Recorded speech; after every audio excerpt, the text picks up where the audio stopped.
morning, everyone, and welcome to Ed's World, where it's always morning, even in the afternoon.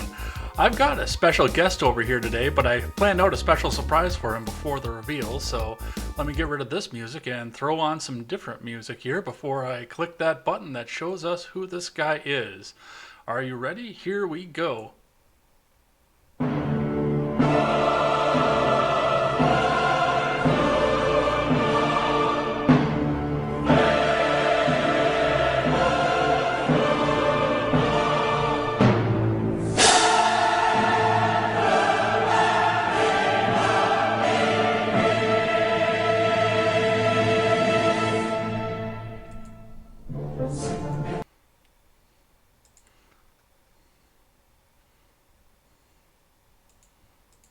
Welcome, CWal. Let me get your image up here. You seriously went with O Fortuna. It was your idea. I made one joke. She just went with it. Of course I did. This is, of course, Ed's World, where it's always morning, even in the afternoon. I am welcoming back to the show CWal once again. Welcome back to Ed's World. Hey, it's especially morning in the afternoon. You know that. Well, it is especially morning in the afternoon. We've got a lot to get to today, but before we get started, I'm starting to wonder what the merit is going to be for all of this stimulus bill coming out. My job just wound up getting their stimulus package from the government here, so that means I'm going back to 40 hours per week. Woo! But I don't know if that means that they're going to take back everybody they laid off either, so I'm watching for that. I do hope they do, because the people that they let go of were actually decent people, but we'll see what happens. It's only been a couple weeks.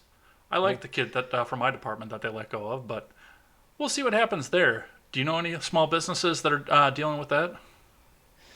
Not in particular. The business my father is in is grocery, so they've not really been affected by this at all. If anything, they've seen record sales. One of their stores is in a college town, though, so it's been pretty soft there, but not enough to push them into the red. Anything serious, at least. Yeah, the grocery stores are seeing record sales. That much I can say. Yeah. How's that toilet paper going for them, though? I stocked up early. Well, the toilet paper wasn't the most recent one. I know that I just went over after 2 weeks of waiting to go get yeast because I like to bake things, I discovered. My waistline is showing it, but I do like to bake things. The chemistry of the kitchen. But yeah, it's been a week, and we do have plenty to get to today. We'll start out by looking at some of the case numbers for the COVID and where we're going with that, because it seems like we have flattened off the growth at this. We'll talk a bit about the Trump press briefing, some of the things that he said, and the 10th Amendment conversation that came around with that. States are locking down. We'll talk a bit more about what's going on there and some of the protests that went along with them. Dr. Phil and Dr. Oz are now the enemies of the left, though they've been friends of the left forever, so we'll talk a bit about that. China may have skewed some of their numbers. That's coming out of there.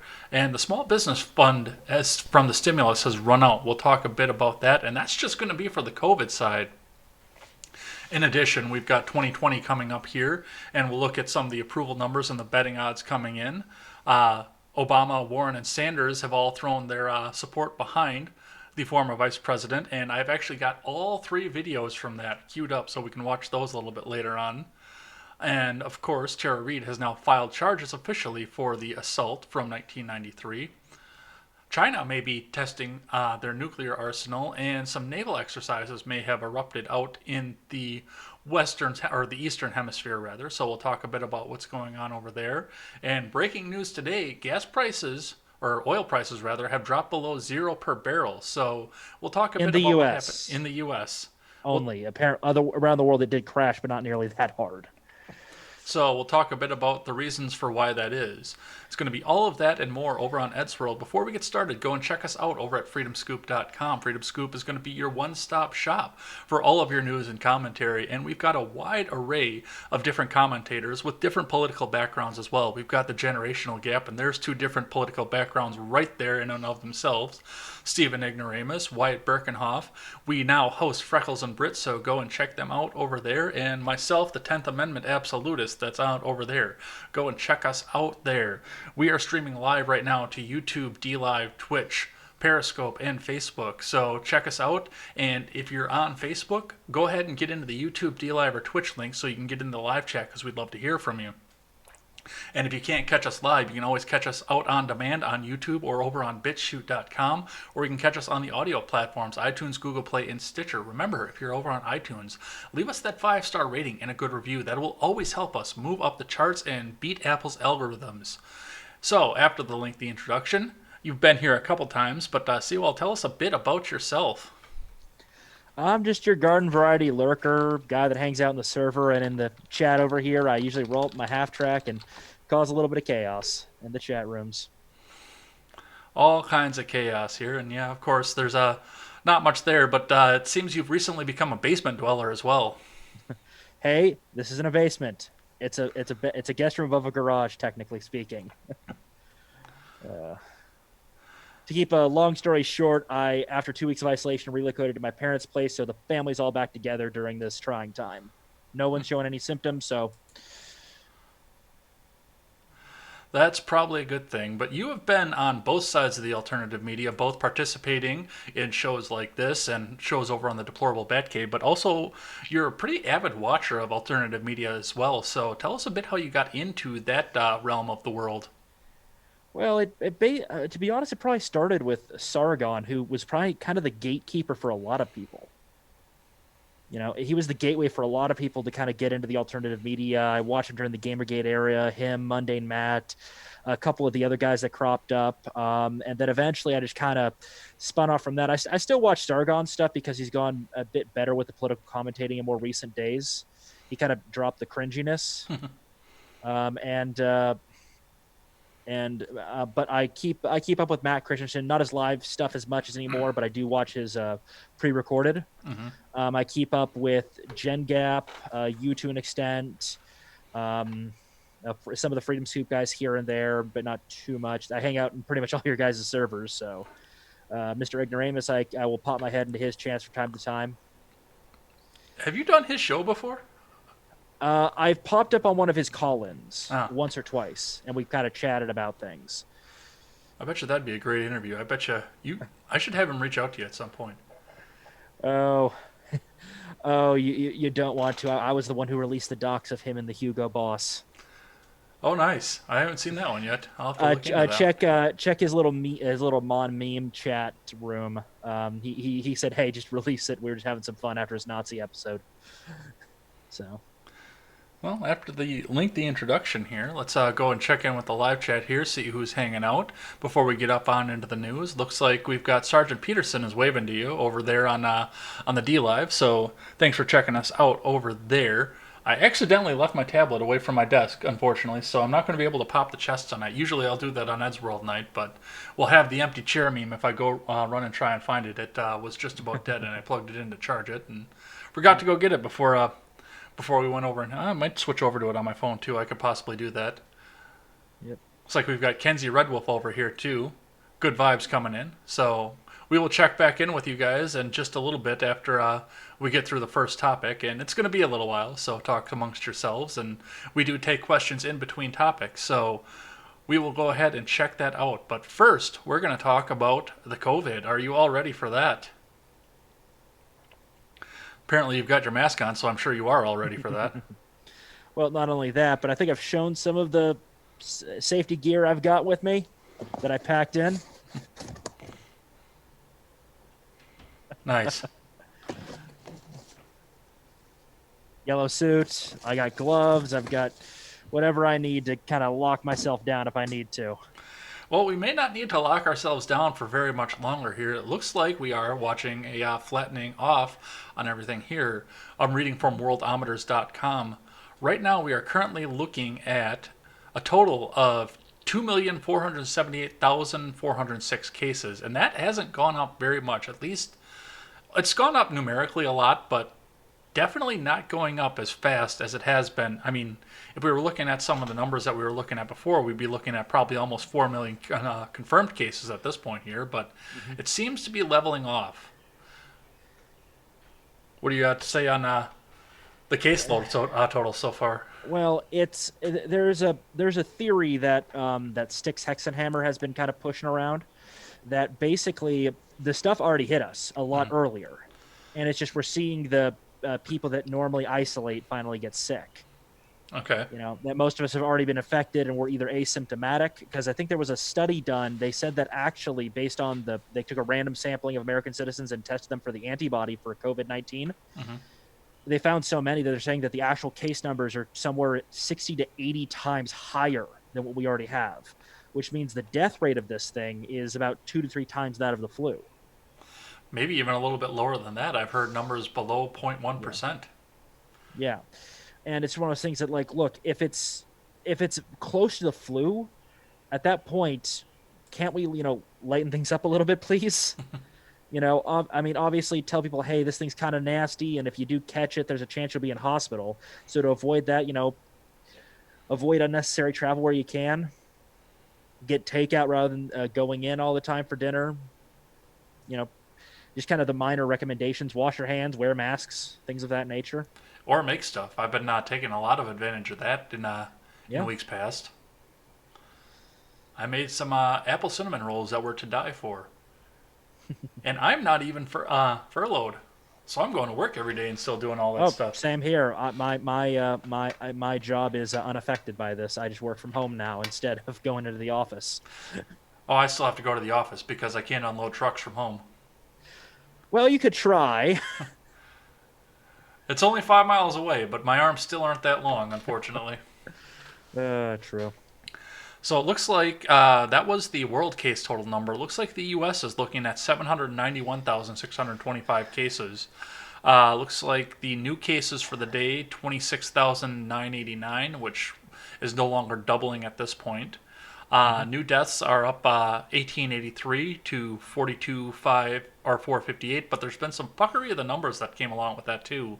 Looks like New York just released a slew of people to the charts that were possibly COVID but never tested.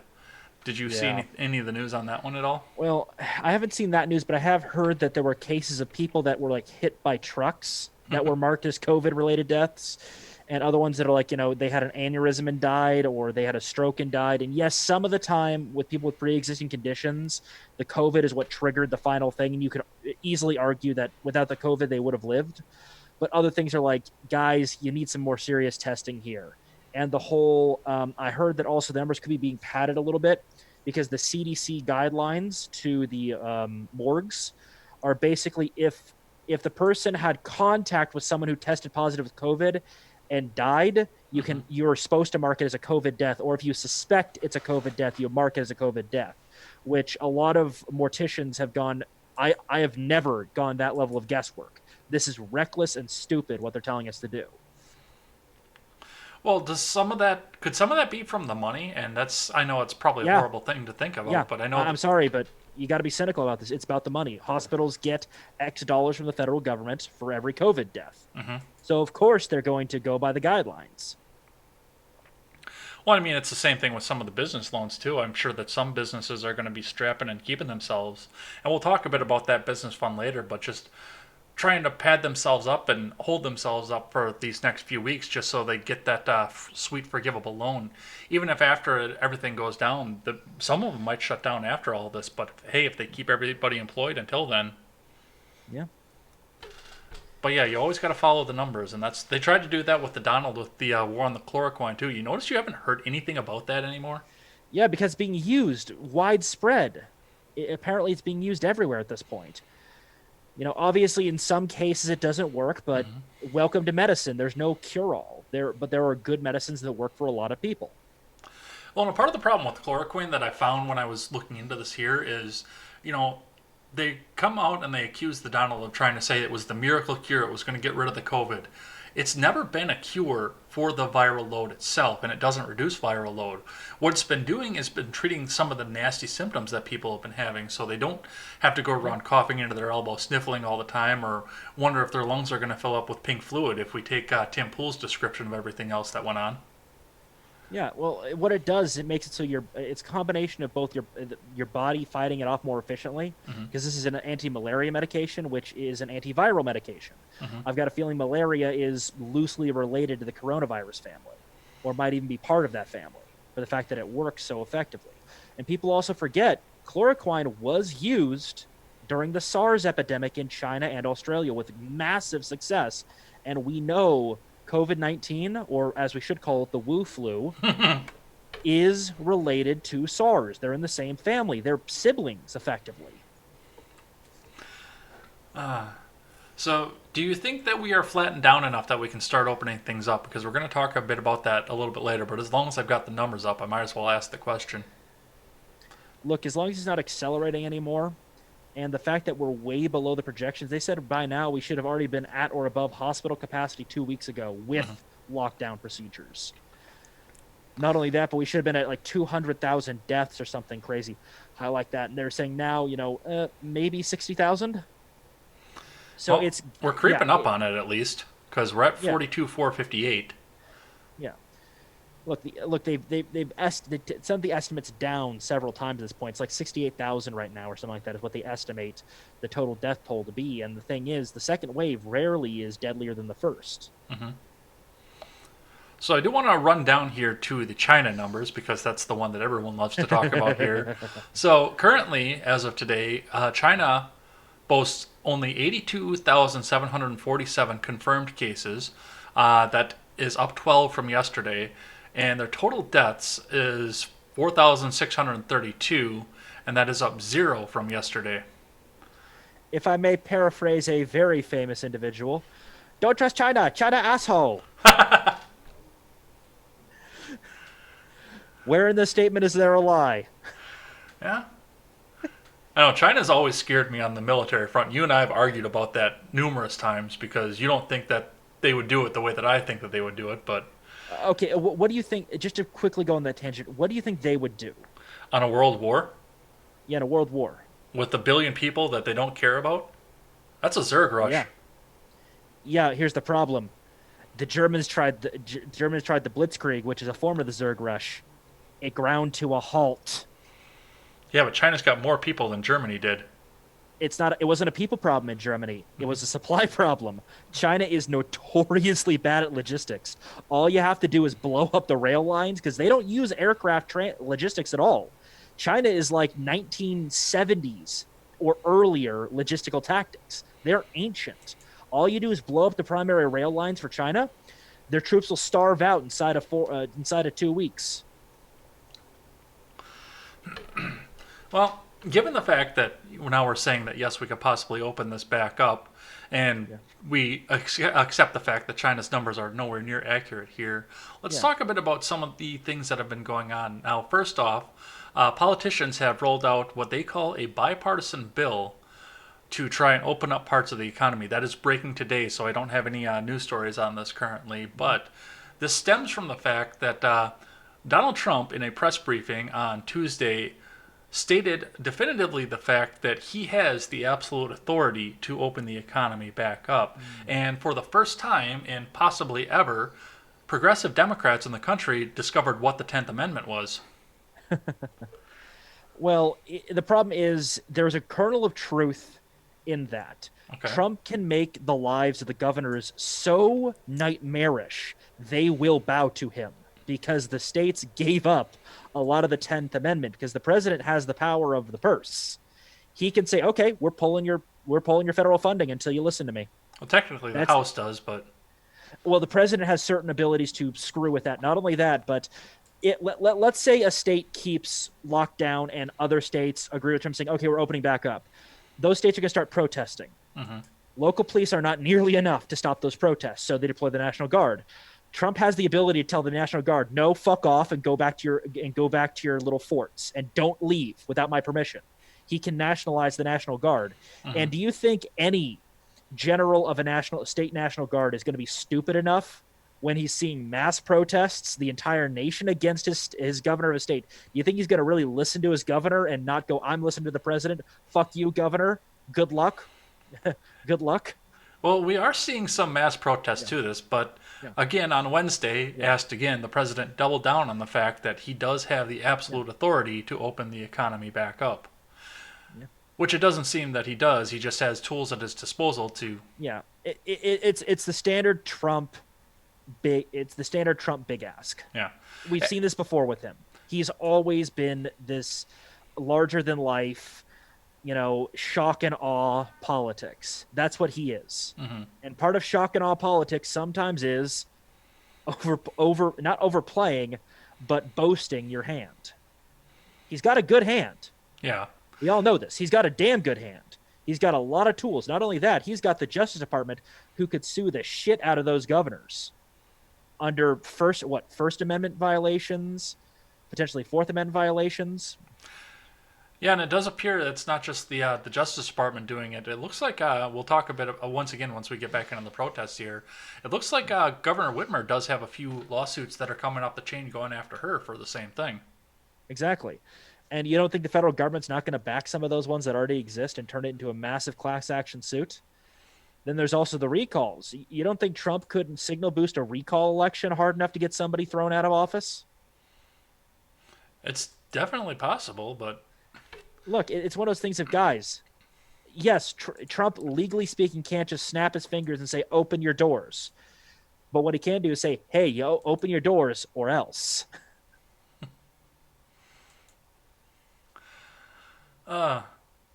well, like I said, I'm a 10th Amendment absolutist. I said that in the beginning, and yeah, that hit me right here when he said that. And I understand, like you said, some of the things behind that, but yeah, it's the same. One of the things too that I keep wondering too is if it is that 4D chess angle that goes along with this, because he's coming out here and he's getting these people to read the Constitution. Some of them that I don't think have ever seen the Constitution before. Yeah. Well, yeah, not only that, but the whole Californians buying guns going, wait, I have to wait how long before I can get this gun? Yeah, that was good. That was amazing to see. I don't think it made a lot of Second Amendment advocates, but it might have scared a couple of people into quieting down on gun control, which means the advocates will be louder. Well, it's not just that. It is. They've been told. They got told by little Mr. David Hogg that it takes longer to make plans with your friends than it takes to walk in and get a gun. And guess what? I mean, in a cash and carry state, maybe if you have a concealed carry permit. And even then, there's still about 10 to 20 minutes of paperwork. And that'll depend, too, on how fast the FBI gets back to you, too, because... Well, no. Here's the thing that I learned in Texas. I was kind of looking into picking up a firearm, but gave up because the system kept crashing on us. Mm-hmm. If you have a concealed carry permit in Texas, that apparently supersedes the federal. It's kind of like the TSA pre-check of gun buying. Okay, yeah, I could see that, too, because that is... you do have to... In some states, you have to pass a background for that, an FBI background check to get that. We don't here. I just found that out. Yeah. For concealed carry, not in Wisconsin. Yeah. Apparently, I just need my hunter safety card. Yep. I'll look into getting a concealed carry when those classes come back online. I'll get that, and then I'm just gonna go in and pick myself up with my nice little stimulus check. Probably a nice little 45 carbine. Nice. Yeah. So, speaking of states being able to do what it is that they want to do and having the authority to do things, it does look like some states have been shuffling around in their lockdowns. Now, close to me, of course, Wisconsin has extended themselves out to May 26th as their lockdown. Gretchen Whitmer has walked back some of her guidelines, saying, yes, you can go out and buy that car seat that my original order said that you couldn't go out and buy. But the most interesting that came out of this was as various states were pushing the lockdowns further and further, and we'll talk a bit about some of the protests here. It seems that the president has been possibly inciting some more to go around with that. Trump on Thursday started tweeting out "Liberate" and putting various states behind that: Minnesota, Michigan, North Carolina, and I believe Louisiana were all on the list. Did you see any of that? Yeah, I saw those statements. I was like, well, the president has the bully pulpit, and is not one of the jobs of the president to try to advocate for his political ideology? Mm-hmm. What do you take? He has every right to do so. Well, one of the things that started floating around with this from the people that were against the president was the fact that they believe that this disqualifies him from being able to hold the office of the presidency, because if anybody, and they brought out an actual federal statute for this, anybody who would incite, Anybody who would incite unrest, or, God, how the hell did it go? I should have brought that up. Anybody who would incite a rebellion against the government is not fit to hold office, per this law. Well, here's the problem. Did he say get your guns and start Marie Antoinetting the governors? No, he said liberate. You know, free it. And have there not been historical peaceful revolutions where not a single drop of blood was spilled, at least not on the side of the liberators? There may have been. I guess I'm not familiar with that. I was never much of a history mind, though, so you may I have the mean, advantage over me on this one.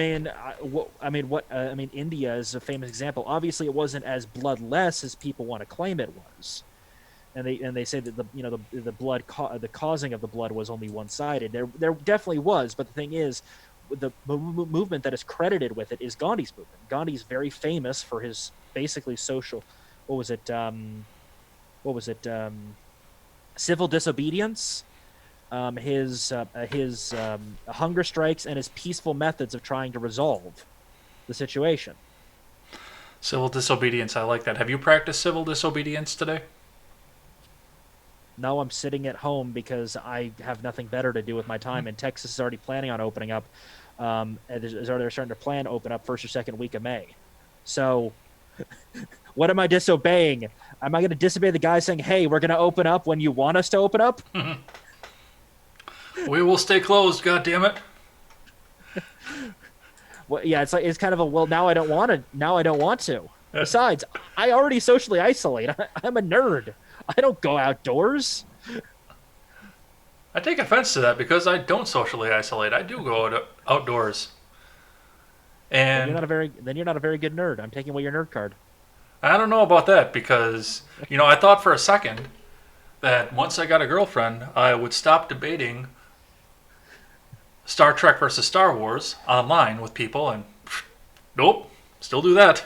I'm gonna throw a monkey wrench into that Babylon 5 because god damn it, that hasn't been fucked with yet by modern Hollywood.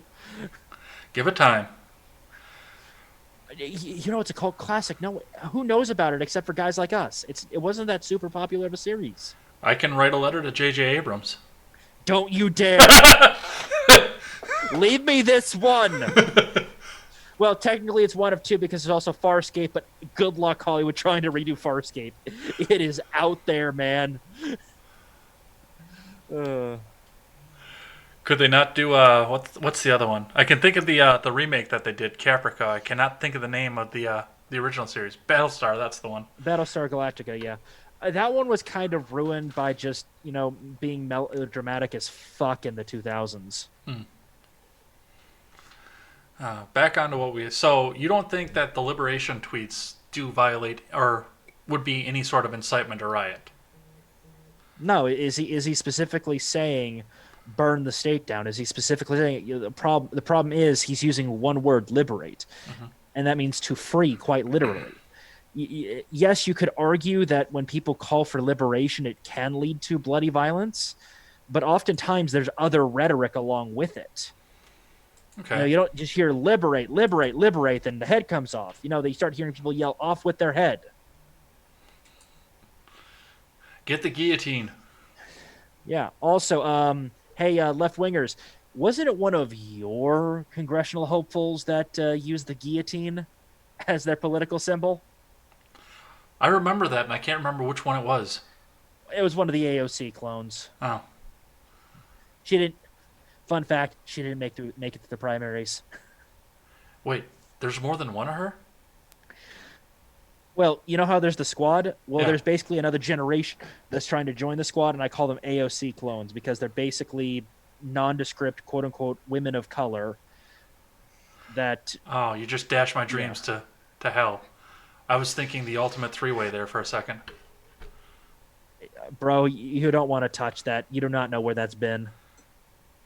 Well, if it's a pair of clones, we can get those made to order. Hi, Susan WikiWiki. We are not getting into the ethical dilemma of cloning humans. What about the ethical dilemma of cloning humans and threesomes? That still falls under the ethical dilemma of cloning humans. Oh, let's well, since the Liberate came out, let's talk about some of these protests here, and let me get my visual aids up here. So, to start with, North Carolina decided that they were going to have a foot protest on the Capitol. Now, there were many people out on foot, but they also had a large line of cars out in the protest line, and they were basically shouting down the police officers when they were being told to disperse with their car horns here. Did you see any of that while I cue up the visual aids here? I've seen some of the videos of the protests and things like that. And I'm like, yeah, not surprised. People are basically social distancing while simultaneously protesting. It's actually quite clever. Well, I don't know if some of these people are completely social distance here, as we see in the picture. Yeah, I think some of them were a bit close for comfort here, but of yeah, course the anti-MAGA people out there, the super progressives, are ultimately pissed off on Twitter because these yeah. people want to go out and do what they normally do. Well, they're cowards. They only go out when they know that they're not going to have a problem. It's the reason why they don't. It's why they don't protest in small town Texas, because they know if they try to protest in small town Texas and start setting fires, well, the local pine box business would get very busy very quickly. I disavow that statement. Hey, someone's fucking with your property. Do you not have a right to defend it? Yeah, I totally agree with that, but I disavow the statement because Susan is watching. Ah, got it. Understood. I actually got threatened with death on Twitter the other week. And of course, the woman out there says, well, all the MAGA people will be dead soon enough anyway. Well, No, they won't. you've got a disease, and I know she's going to try and hide with the cover of the disease. Well, the Yeah, disease is killing less than 1% of the people that it yeah. infects. So you're going to And need. the only people that seem to be seriously affected are the old or those with pre-existing conditions. And I don't see those kinds of people floating around the MAGA protests. Sure, I see people in there that are middle-aged, but they are only at a slightly elevated risk of complications. Again, we only have a handful of cases where young people with no obvious pre-existing conditions have died from this. And in those cases, it's believed that they may have had underlying conditions that weren't found before that point because Now, the number is so low. Now, one of the interesting things before we move on to the other protests here was some of the rhetoric that was used at the North Carolina protests because police were telling the citizens of North Carolina who were protesting to disperse because, and I quote, protesting is a non essential activity. What are your thoughts on that? The First Amendment and the founders disagree heavily. Is there a what was it? Shall not the free speech free speech free association except when there's a virus or a pestilence was how they would probably call it back then. I don't remember that. I don't remember that exemption being built in there. Yeah, just remember, everybody, if there's a really, really bad cold that goes around, all of this stuff goes Yeah. out the fucking window. Yeah. Look, again, we can't really call this a bad cold or a bad flu quite yet because the numbers are still pretty wonky. As I said, what we can tell, it varies from about 2 to 3 times as bad as the flu to about 30 times or about 3-4% in the U.S. Which, yes, that is a very serious condition, but the it, the numbers aren't bearing out on that side. They're leaning more towards the lighter side. In the end, I wouldn't be surprised if they have like a 0.5 to 0.7% range. That's where it kind of ends up in the end. Still bad, but it's a sub 1%, sub 1%. Understandable. Yeah. Protesters in Michigan took to the streets quite literally in a show of what could be the best social distancing measures that they could possibly have, as we see surrounding the Capitol in Lansing. Protesters in Michigan got in their cars and gridlocked all of the roads around Lansing carrying signs, including a Trump sign off of this. Definitely socially distancing, 6 feet Yeah. apart, and nobody Yeah. from outside of the household in the same car with each other. So, what Yeah. do you think about this idea for protesting in today's social distancing world? Well, with how cheap gas has gotten. Yeah. Yeah. So. We can see some of the signs in here. Of course, we see the classic back off Gretchen one here, and we've got the MAGA Yeah. flag out there. We've got American flags. But Whitmer was quite appalled by this particular protest, which, of course, most tyrants are. Uh huh. But one of the arguments that she made as she had CNN in the Capitol to interview her while all of this was going on was the fact that these protesters were harming the greater good of the city of Lansing because they were apparently blocking a hospital entrance. Did you see any of that? Actually, I did. Apparently, spokesman from the hospital saying there was no disruption of service at all, even with ambulances. There was not a single problem. And I do think that, I mean, I know some of the people here that are going to fight for freedom. There are going to be some idiots out there because Yeah, we of watched it course. in the video this morning on Contemporary. We have some idiots out there, definitely, that are going to be out there protesting this. But for the most part, these people are going to be respectful. And I do think Yeah. that they're going to move for hospital traffic. I Of don't think. course, these guys in 2 seconds would scoot over as far left as they could in the road, and the thing is, ambulances are specifically trained to deal with gridlock, Mhm. and this isn't natural gridlock. This is artificial gridlock, and artificial gridlock very easy to clean up. Mhm. And you don't think someone sees that, they kind of move forward, the next person moves forward, just sends a little thing down, and then suddenly everyone just does a loop around and lets the ambulance through. Yeah, And absolutely. besides, if she actually did have the evidence, she'd have had somebody from the hospital on the line. She would have basically had justification at that point to go, it's illegal to drive on these roads. She would have done that in 2 seconds. The problem is she knows that if she can only say it once and then not bring it up again, because if she brings it up again, they're going to call her out on it. Because the hospital said, yeah, no, we didn't see no disruption of service. I don't even think the street the hospital was on had many cars on it to begin with. Well, one of the problems that did come out of this protest, of course, that Whitmer was alleging was coming out of this was there were several Confederate flags and Nazi swastikas out there on the streets, and that was showing the true colors of the people that were protesting. However, I was looking around for swastika flags from the protest, figuring that if they were really out there, the news would have been all over there. And the only thing that I could see that had a swastika on it at all was this image of Oh, I've seen this Governor one. It was Gretchen Whitmer. hilarious. It was comparing her to. Uh, we'll go with the very very bad uncle from Germany. We'll go with that. Comparing her to a certain unhappy Austrian man who led a certain Germanic state circa 30s 40s. Yes, and they set the picture up in the back of the truck like a meme, and it says, Yeah. for those of you who can't see it, American flags are Uh, not essential items. then there's a friendship windmill and a picture of her with a tiny mustache and a hat.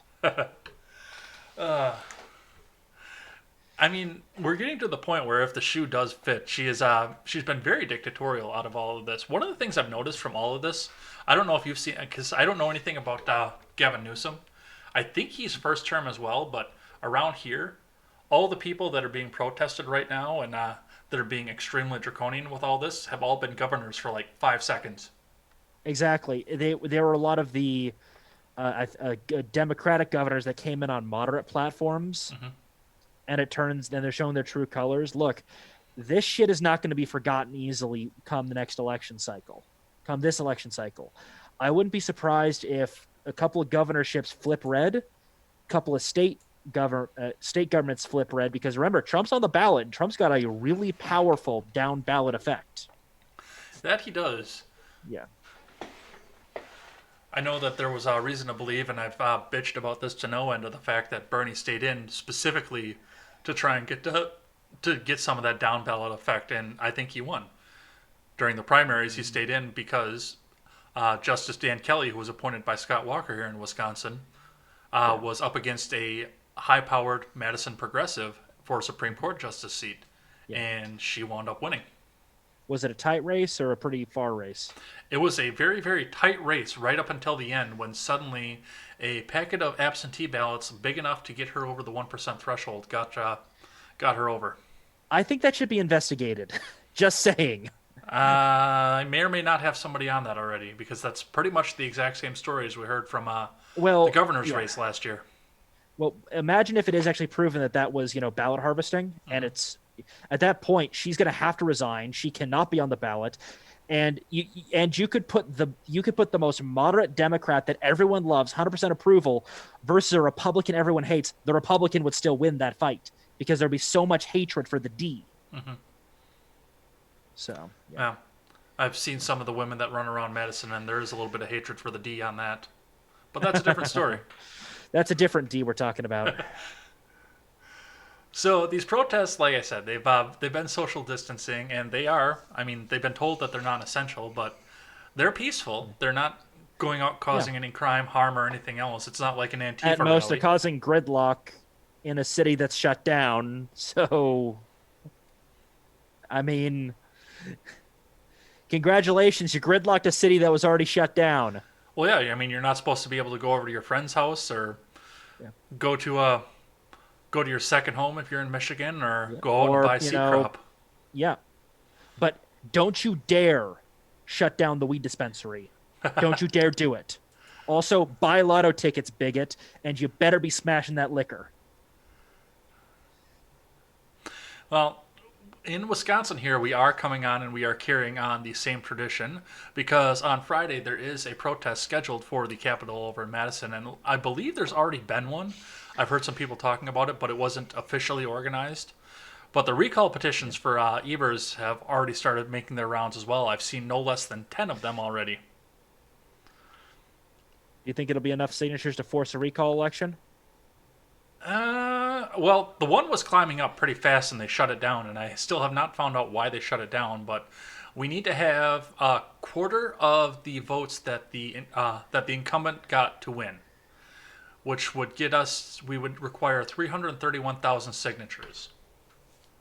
Well, they'll find a way if he keeps fucking about with this.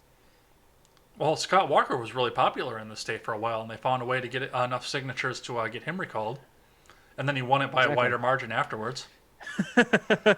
So they recalled him only to prove they wanted him more. Oh man.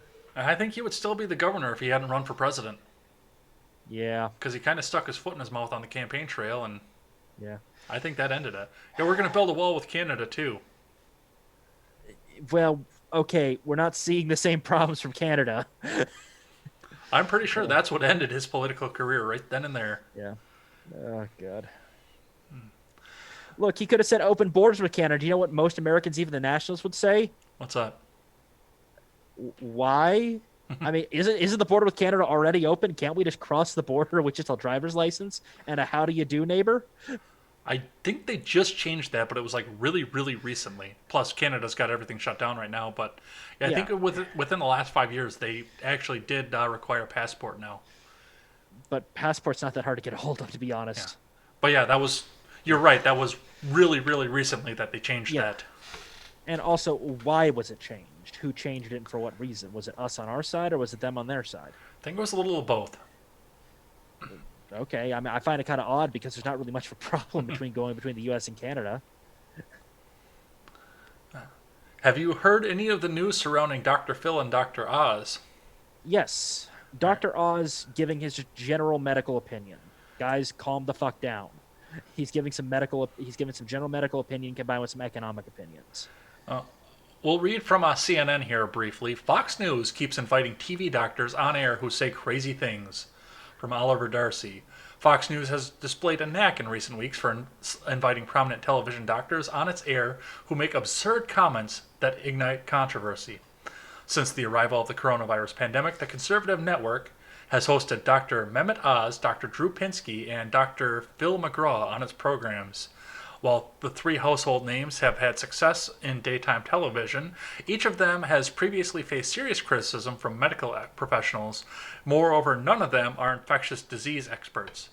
So, Oz and Pinsky, I don't know what they said. I actually have not been able to find any specific instances of what they're pissed off about those two about, but I know McGraw, Dr. Phil, went on and started listing a series of other things that are supposedly more deadly than the COVID that we don't shut the country down.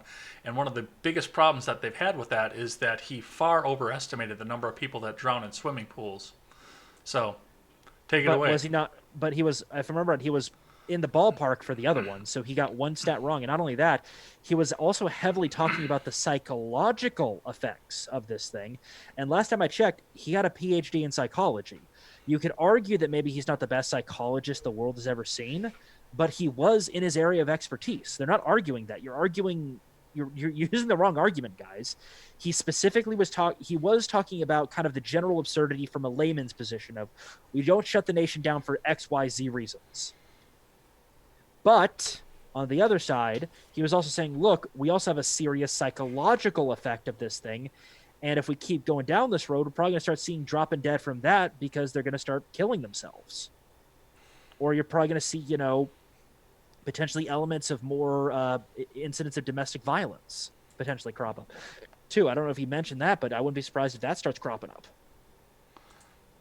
Well, yeah, I mean, we see drugs, alcoholism, domestic abuse. That was the domestic abuse. That was one that Robert brought up to this right at the beginning of all these lockdowns, and we had a nice, lengthy conversation about that. Yeah. Oh, I had a COVID cough there. Excuse me. You have the coof, man. You got the coof. The coof. Yeah. What did Dr. Oz say? Because I have not been able to find this off of this article, and of course it's CNN complaining about Fox News. I'm paraphrasing. He was talking about the death rate of being about 3%, and I think he also mentioned that and most of the deaths we're seeing are among the elderly. Mm-hmm. And I think what he was advocating is, look, we should be able to open up schools just fine because the kids aren't being as affected as the elderly. We're not seeing the same rates, and he was kind of balancing he was kind of doing the whole we got to balance the cure versus the effect of the disease here. That's what he was kind of doing a little bit of medical knowledge combined with kind of a layman's argument. Well, it's funny that you bring that up because I have been seeing a lot more of these rollout plans that are coming from various states, and that's one of the first things that they go to is the fact that we do need to get more people back to school, more kids back to school, which means, and I called this right in the beginning, I said they're not going to stay shut down for very long because they need to get those kids in the government indoctrination as fast as they can. Yeah, they can't risk the parents watching one of these classes, and then suddenly going, "Hey, I'm recording this. This is what the teacher said." Suddenly, it's on Fox News. It spreads across the nation, and suddenly, school choice becomes the #1 ballot issue. and that sweet public sector union money suddenly disappears because there's no more public sector. Well, I could see if homeschooling became more popular, and I talked a bit about this on charter schooling. Yeah. Charter schooling and private schooling. Well, I talked a bit about this on Ed Talk, where one of the things that I said was the fact that if all of this started getting more popular, I would think that the union would step in and try and put massive restrictions on all of this and curricula and various other things. But otherwise, it'd be against the law. Otherwise, it'll have trouble sticking. Mm-hmm. Because the thing is, even though the school choice advocates aren't the wealthiest, parents will be donating to it if they start seeing the public sector unions trying to creep into us. Look, I'm an advocate of teachers' unions should be banned outright, just straight up banned. They are not providing a service that requires them to put their lives on the line. There's only a handful of jobs within the public sector I think deserve a union, and that would be police, fire. I would argue the military should even have a union, technically speaking. There should be a potential representation for the soldiers. I could see that. Yeah, because the thing is, these guys are putting themselves in harm's way directly. Whereas teachers, you could argue, a student goes insane on you, but that kid could go insane in a grocery store and, hurt, the poor little lady down the street. I was not surprised when I looked at this article to see that Dr. Drew was trending with these other two doctors, even though he hasn't really made so much of a name for himself on the COVID side. But he is demonized by the left right now because he stopped telling kids how to identify their genital warts and started going on and started running against Cenk Uygur over in California. Remember, he did that not that long ago. Oh God, that is such a meme election. Because what wasn't it? Papadopoulos, the guy that was arrested when he got railroaded by the FBI. Oh, I'm sorry. I actually have to fake news myself because it wasn't that he ran against Uygur. I'm sorry. He was. He's planning on running against Schiff this time through. Oh, Shifty Shift. Yeah. Nice. Which is probably even worse. Go Drew. I'll support you. You'll go back to Hollywood just to vote in that election. No, I wouldn't go back. I'll support him from a distance. I ain't going back. I've escaped, man. If you're going to try to take me back, you're going to take cold dead hands, man. Speaking of California politics, are you ready to see the most out of touch thing you'll ever see today? Hold on. Let me get the launch codes. I'm targeting. Starting to target systems now, and targets are input. Okay, go ahead.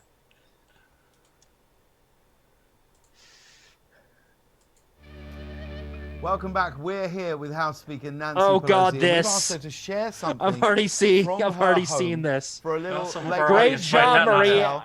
that. Speaker Pelosi, what have Good you job, found? What Marie are you going to share Antoinette. with us from Great your home? job. Let them eat Chocolate. cake. Great job. Come on, chat. Let's give Marie Antoinette a clap.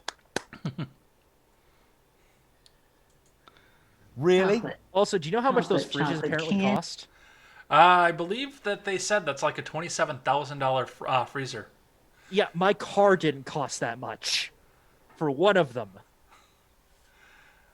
All right, let's finish this video here, or at least get as far as we can before I get sick of it. Candy.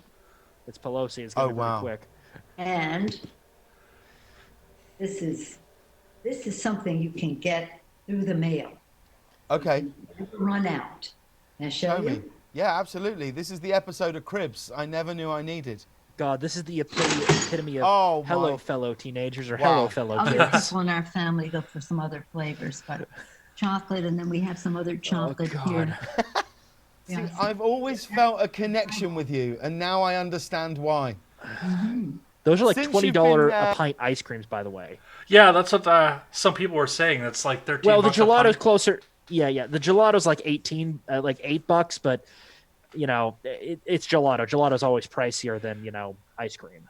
And that is factoring in the difference in cost of living in California. On top of that, that's still, I will buy ice cream if it's more than $5 a tub. I'm cheap. Yeah. Well, I kind of have a weakness for Ben and Jerry's. I like their chocolate chip cookie dough because they do the super large globs of cookie dough. But I don't buy it that often, so You're supporting Bernie Sanders and his pudding cup addiction. good. Good. I want that pudding cup to cause a diabetic coma. I don't think it could cause a diabetic coma, as in I am in perfect health. I have had several doctors say that I am in perfect health, and I can continue on to the presidential run. Hey, Bernie, capitalism is solving environmental problems and the poverty behind you. Drops dead from a heart attack. Oh, God. So I see that you've already got some of your take on that one, but I figure that we all had to come out and see this. God, it's just... It is so out of touch. It is. I- And people are dying and crapping in the streets in San Francisco, and she is sitting up on her ivory tower, literally. Ivory And yelling, tower about let the them eat citizenry. cake. And saying, let them eat cake. See, I don't know where the let them eat cake comes from, because the last thing I saw politically about the cake was the Spider-Man kid, who's actually, I think, the best Spider-Man, but yet he's still a fucking idiot in social issues. If they want the cake, bake them the fucking cake. No, they have a right to say, I don't want to serve you. Side note on that, though, I do have a question here. Why can't we get an American Spider-Man again? Why have the last two Spider-Men been English? I'm guessing combination of look and who's in an up-and-comer. It just kind of happenstance, man. I mean, you what was it? I mean, you've seen that there are some Americans that have played British characters, and it's always weird. Yeah, I didn't even realize Andrew Garfield was British until he made that statement publicly. Yeah. Well, the thing is, I'll go with okay. Then you're fine with the gentleman with the friendship windmill asking for a cake for a certain gentleman whose birthday is today from the gay Jewish bake shop. You're completely fine with that, correct? That's how you trip them up. Yeah. Because if they say no, well, they have the right to, then the other group has the right to refuse service because they see the actions of that individual as that they see the actions of what they're about to do as morally reprehensible. And you guys are the one that says that morality is subjective. We're the ones that are more on the objective side. Look, I'm in the camp of when it comes to bake the cake, it's like you do what you want as a business. Mm-hmm. If you're going to be overtly bigoted, I don't want to patron your business. So we talked a bit about the stimulus here. Moving on off of English Spider-Man here. Did you get your stimulus check? Did you get stimulated? I believe it's come through. I put my direct deposit information in a couple of nights ago, just because apparently they should have had it on record because I do direct deposit every year with my taxes. How in God's name do you trust the government more than I do? Because I won't give them my bank account information. Because they already have it. And I don't want to go into too many details, but you do know about That's my true. work Yeah, a no, little I do. bit. I guess I do know that. I may or may not already be low jacked. Mm-hmm. Probably on the low jack side, to be honest. That's true. Yeah, I guess I did know that. Not I only didn't think that, of but the thing is, let's say the government fucks up and takes a crap load of money out of my bank account. Do you know how much they're going to have to pay me to make that go away from the courts? That's true. Because you know how many libertarian and anti-tax groups would want to support that lawsuit? Oh, God, the payday. They're going to be like, here's $200,000 to disappear. Please don't take this any further, sir. So, according to Fox News, the Treasury Department has processed now 80 million direct deposits across the country. Yeah. Which is incredible. I've never seen the government work that fast in my life. We'll talk after after this is over about some of the stuff I do that you'll find interesting from my job. Yeah. But yeah, I've never seen the government work that fast. They never, ever work that fast. But they are definitely working that fast on this. However, the Democrats say that there's going to be a delay on paper checks, which is what I'm going to get, and then promptly cut into the shape of the middle finger and send back. But there's going to be a delay on them because Trump recalled all of the paper checks because he wants to have his name on them. Is this a statement from Trump, or I don't know much about this story? I've not heard anything out of Trump. Basically, all I've heard was Democrats in the House saying they're taking the checks back because Trump has to have his name on them. Which, I was looking at 50 Cent's profile late last week and realized that a lot of the black community has decided that they are going to throw themselves behind Trump at this point because they're getting their pay from this suddenly and very quickly. Yeah, and also I don't want to go too ethno-natty on this, but it's kind of interesting that this may actually help lead the argument of taxpayers only for voting going forward, because apparently this proves you can buy the votes of people with government money. So it's going to be one of those things that I think that the Republicans go, hey, look, it helped us this time, but we want to make sure that you pesky Democrats don't, use a more minor emergency later to do this. And there's going to be another emergency. Oh, there always will be. There might be another one yet before we get to Election Day. Well, before Election Day, we might be declaring war on China. China. Which would be a very interesting war because, again, it's just going to be the Navy blockading their ports and just watching them starve. And we'll be talking about that a little bit later here. Yeah. Speaking of diversity coming out of the House of Representatives, I've got two more stories on COVID before we go back and check on our strongly neglected live chat here. Sorry, guys. We will get to you. Don't worry, guys. Senpai will notice you. Senpai will notice you soon. I am reading some of this, so I got my little monitor on my phone here. But the Small Business Fund ran out. I believe it was Friday. They ran out of money. Yep. Now, the House and Senate Republicans came together and filled up a bill to get $250 billion more into the Small Business Fund, but House Democrats blocked the bill, saying that it lacked the diversity provisions that they were looking for. So we are currently with a fund that has no money in it because it's all been taken. Now, Steak and Shake got a $10 million loan from that, or I'm sorry, Shake Shack, not Steak and Shake. Shake Shack got a $10 million loan from that, which they are giving back. So smaller businesses can get the money and keep payroll open because Shake Shack has plenty of money. And they said so in a statement this morning. It was breaking as I was going on air this morning. Well, yeah, basically what they were doing is they were going like, look, this can help our bottom line. There are many companies that are doing this, and the thing is, the money's coming out, and if they use it for paywall, rent, and utilities, why not? It's one of those. I mean, hell, my dad's stores have submitted loans themselves because, hey, it will help them help their business significantly. It'll help them pay down other debts. It'll help them make sure they can keep stuff in stock better, and all that stuff. Have more cash on hand if they need it. And yeah, the company that I work for did get one of these loans, and that means that we are actually able to get up back to our full schedule again. So, Yeah, it's always good. but what do you think about the block of this? They're playing really stupid politics right now, because the thing is there's no way to justify this. They're trying to claim, well, what about the hospitals? And the Republicans are like, okay, we'll talk about the hospitals. Can we please get this bill dealt with? The Well, Republicans are the ones that are saying, look, we'll talk about the hospitals, but we need to put this fire out right now, guys. Well, that's what I started saying too when the CARES Act first started getting talked about. Because, as you know, I'm very against the idea of the CARES Act, and I will not be accepting the money. I will not let them inflate the currency on my behalf. Yet, I still wanted them to go through and get it done single item bill because Yeah. people are starving. People need to Yeah. get this money to eat, and I know that a stimulus is not intended necessarily to get food in people's bellies or get some of their bills paid, but God, it's going to help some people do that. Either way. So I don't know. And every time I look at a story like this come up, I think back to the omnibus package and the government shutdown again. Yeah. Look, I would love an amendment that bans omnibus bills. Basically go straight to line item only. Single Going line forward.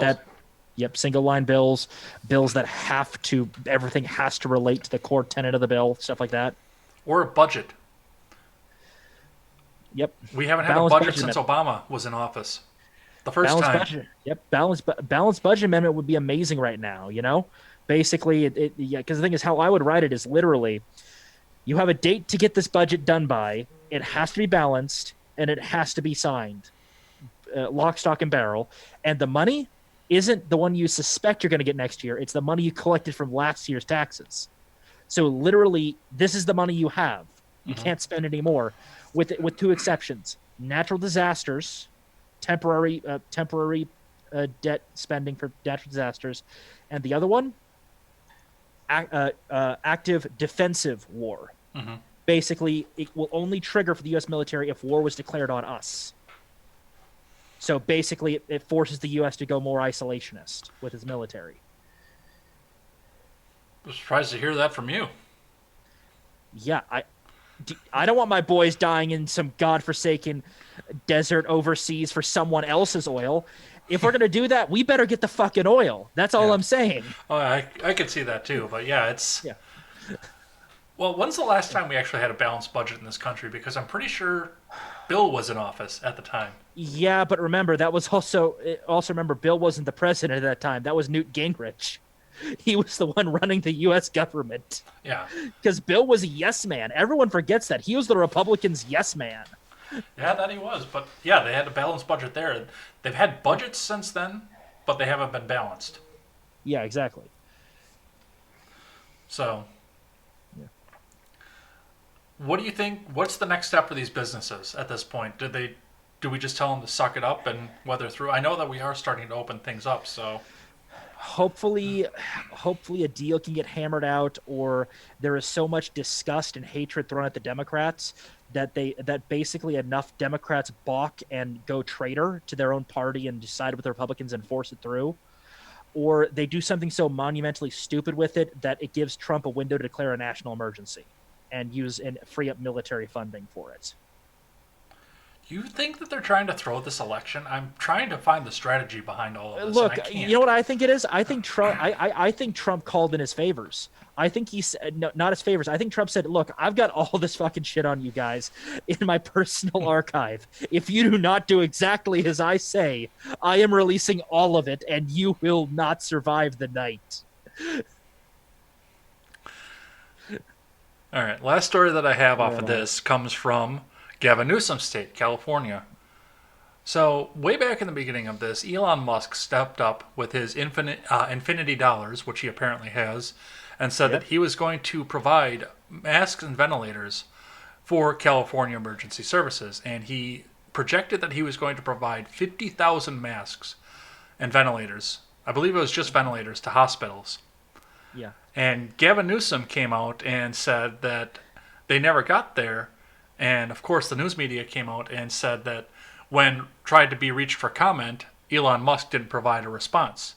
even though from what I understand, they sent him an email at like 2:00 in the morning. And they ran the story And they at, ran the story at 8. Yeah. Now, Elon Musk came back with receipts, and of course, the next step of this was the fact that he was accused of providing them with CPAP masks rather than ventilators. Now, I'm no medic, so I don't know exactly how all the technology works, but from what I understand, it's a very simple conversion to change a CPAP mask into a ventilator. But Yeah, it's literally a tube. It's literally you snap on tube, good to go. Look, is it a perfect machine for it? No, but it can be modified in a pinch. And it's better than, having some poor nurse there all day doing this. So pick your poison.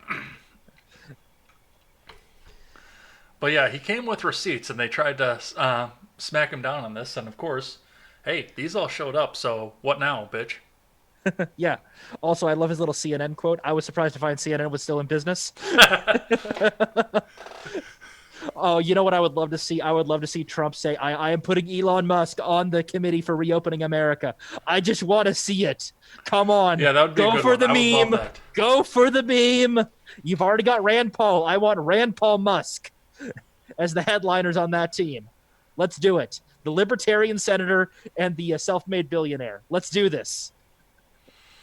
All right, that's what I have here, but I do have one last question for you. Do you think that we are within 2 weeks of getting open back up?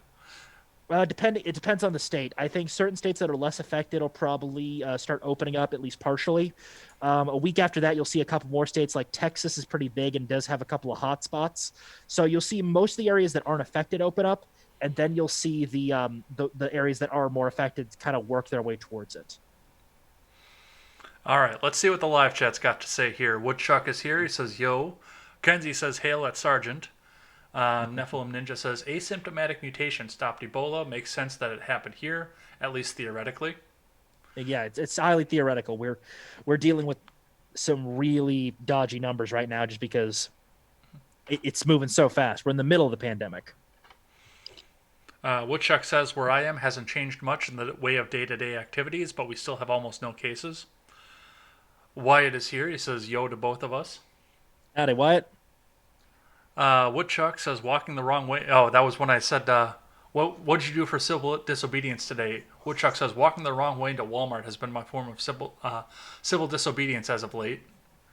Wyatt says, who do you pick? And I guess I don't know who you're referring to at that point. Yep.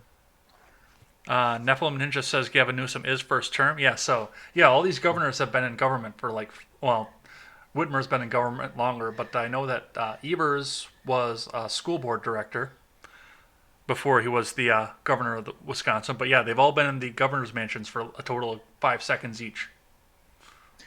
Yep. It went straight to their head. Ron Helton says it was Mnuchin's idea to put Trump's name on the checks.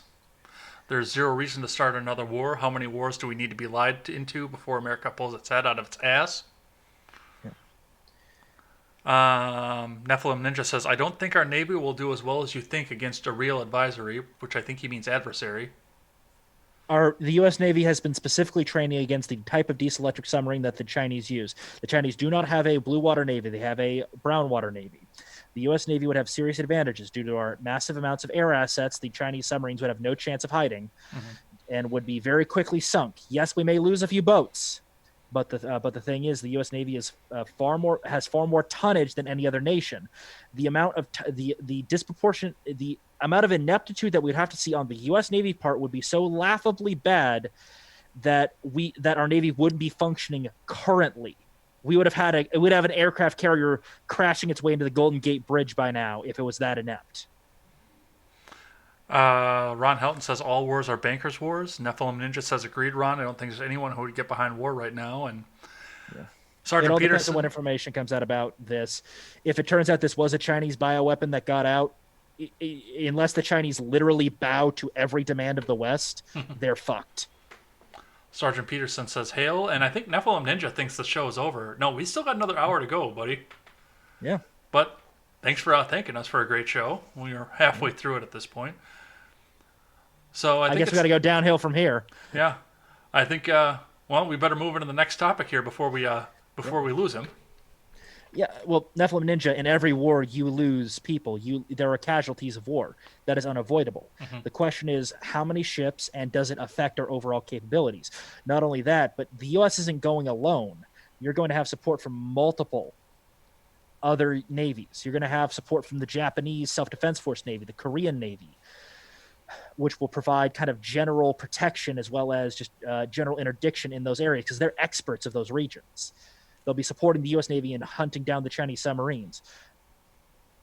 Sorry, I'm somebody that does actually study military history, so I've been looking to try and get into a little bit more of that because I am quite Tom Clancy obsessed when it comes to my literature taste. So, yeah, and I know Clancy's a big Navy guy too. So yeah, yes.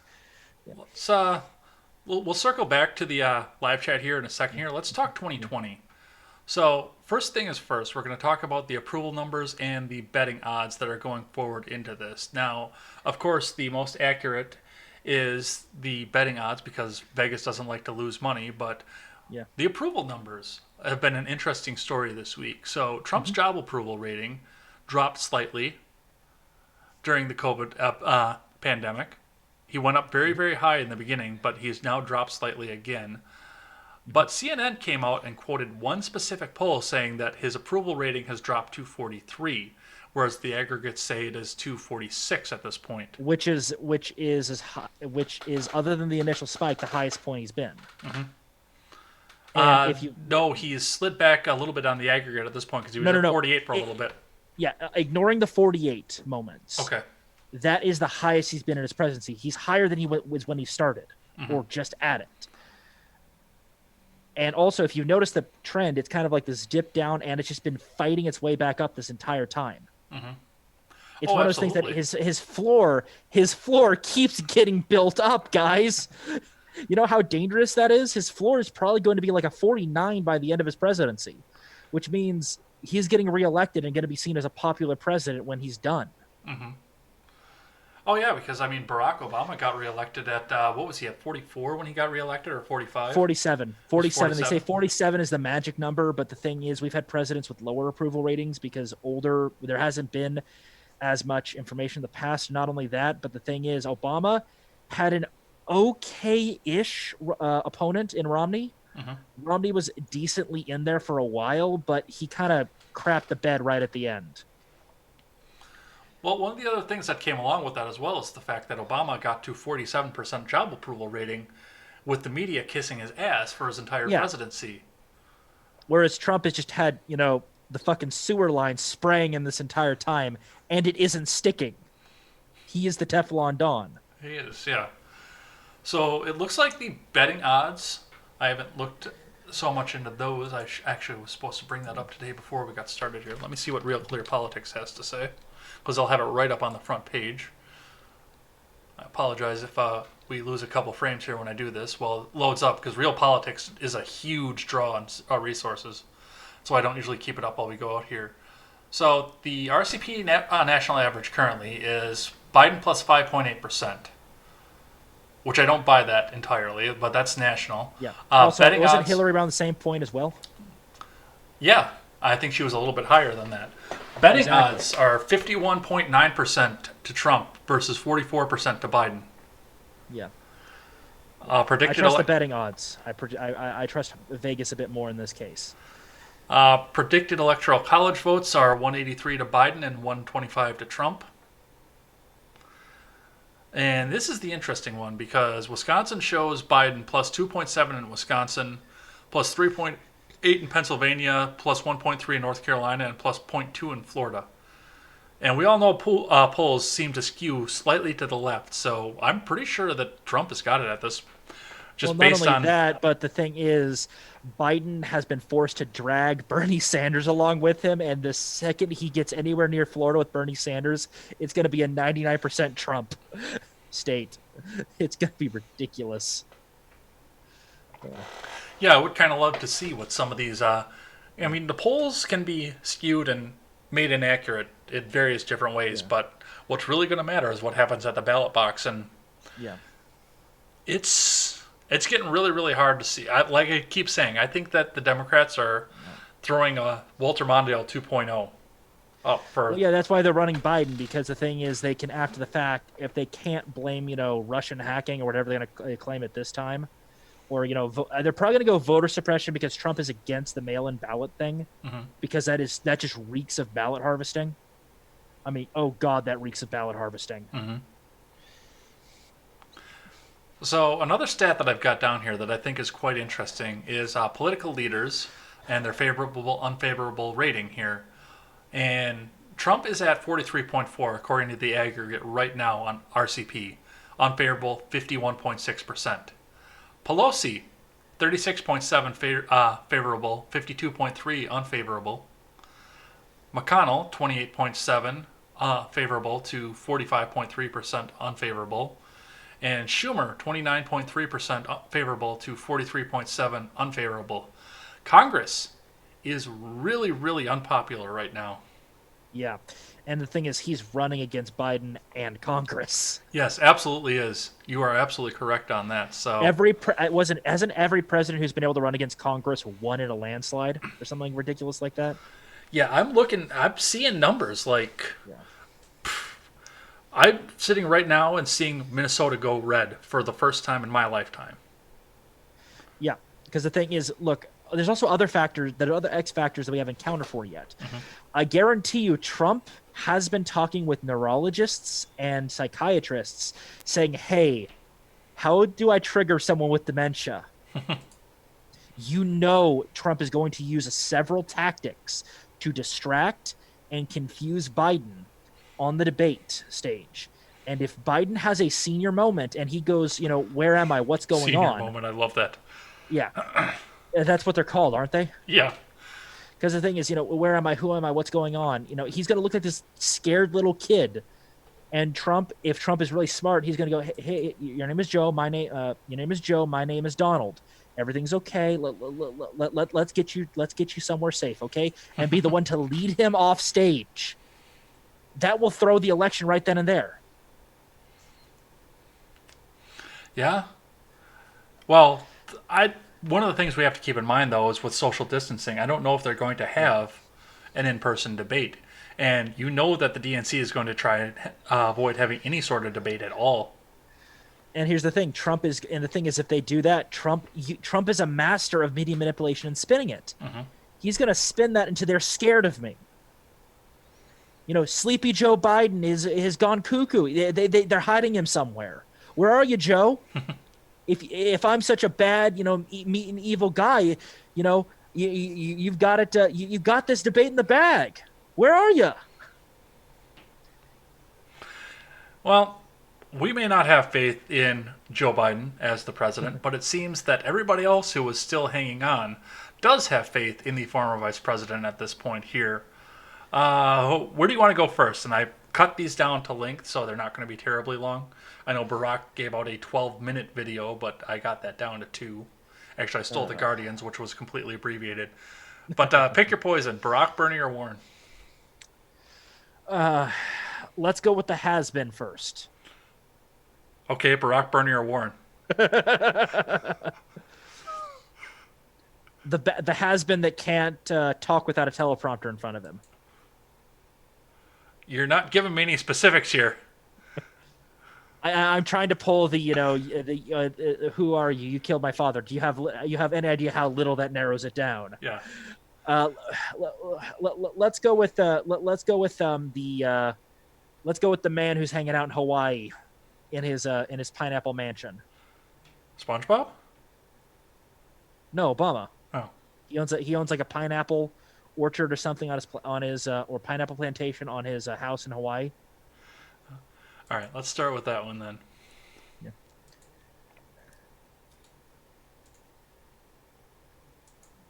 Hi, everybody. Let me start by saying the obvious. These aren't normal times. As we all manage our way through a pandemic unlike anything we've seen in a century, Michelle and I hope that you and your families are safe. God, he and must well. have had some pretty Over serious the past plastic weeks, surgery. we've seen plenty of examples of the kind of courage, kindness, Because you and can selflessness. see he aged in his that hair, we're but gonna his need to face. get- It's like it's not long after he was elected. Yeah, he used to have dark hair. I remember that. Well, they say, what was it? The presidency adds 10 years for every 1 year you're in office. Mm-hmm. And I mean, obviously Obama's not a young guy anymore, but he's what, in his 50s now? I think so. Yeah, but so All right, let's I guess they must put some pretty heavy makeup on him to hide some of the wrinkles that he formed near the end. possibly. Through one of the most difficult times in our history. Michelle and I have been amazed at the incredible bravery of our medical professionals who are putting their lives on the line to save others. The public servants and health officials battling this disease. The workers taking risks every day to keep our economy running. And everyone who's making their own sacrifice at home with their families, all for the greater good. But if there's one thing we've learned as a country from moments of great crisis, it's that the spirit of looking out for one another can't be restricted to our homes or our workplaces or our neighborhoods or our houses of worship. It also has to be reflected in our national government. The kind of leadership that's guided by knowledge and experience, honesty and humility, empathy and grace. That kind of leadership doesn't just belong in our state capitals and mayor's offices. It belongs in the White House.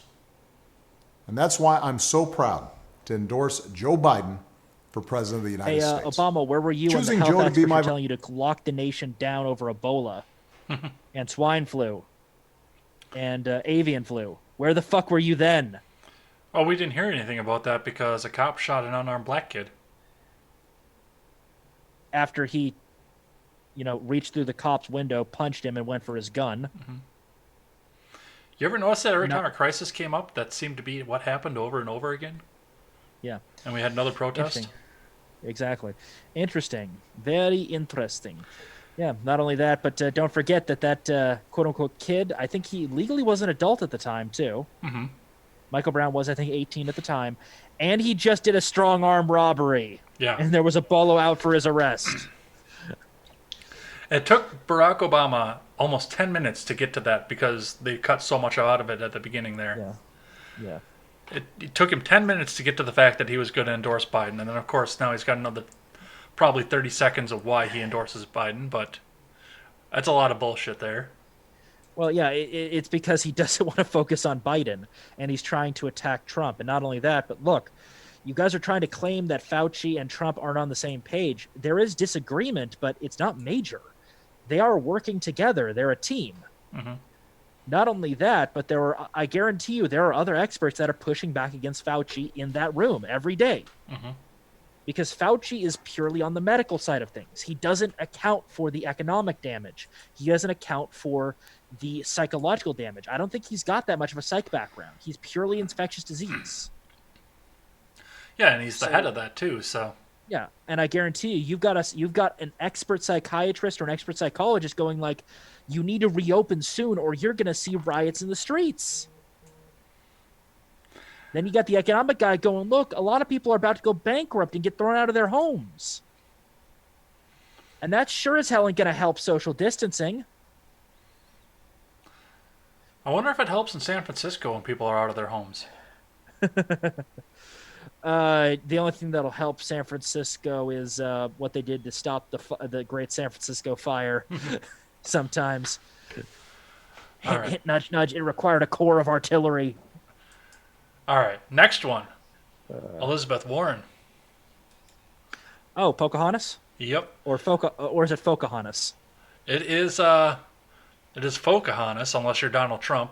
I almost said that right in the air. Elizabeth Warren released a 5-minute video. I cut it down to 1 minute because she gets to her point a lot quicker than Obama did. So let's see what she had to say about this. He grew up on the ragged edge of the middle class in Scranton. He committed to public service early in life and never stopped serving. And he's faced unspeakable tragedy with fortitude and grace. And these experiences animate the empathy he extends to Americans who are He's struggling, touching a kid. no He's matter touching a what kid. their story. Empathy matters.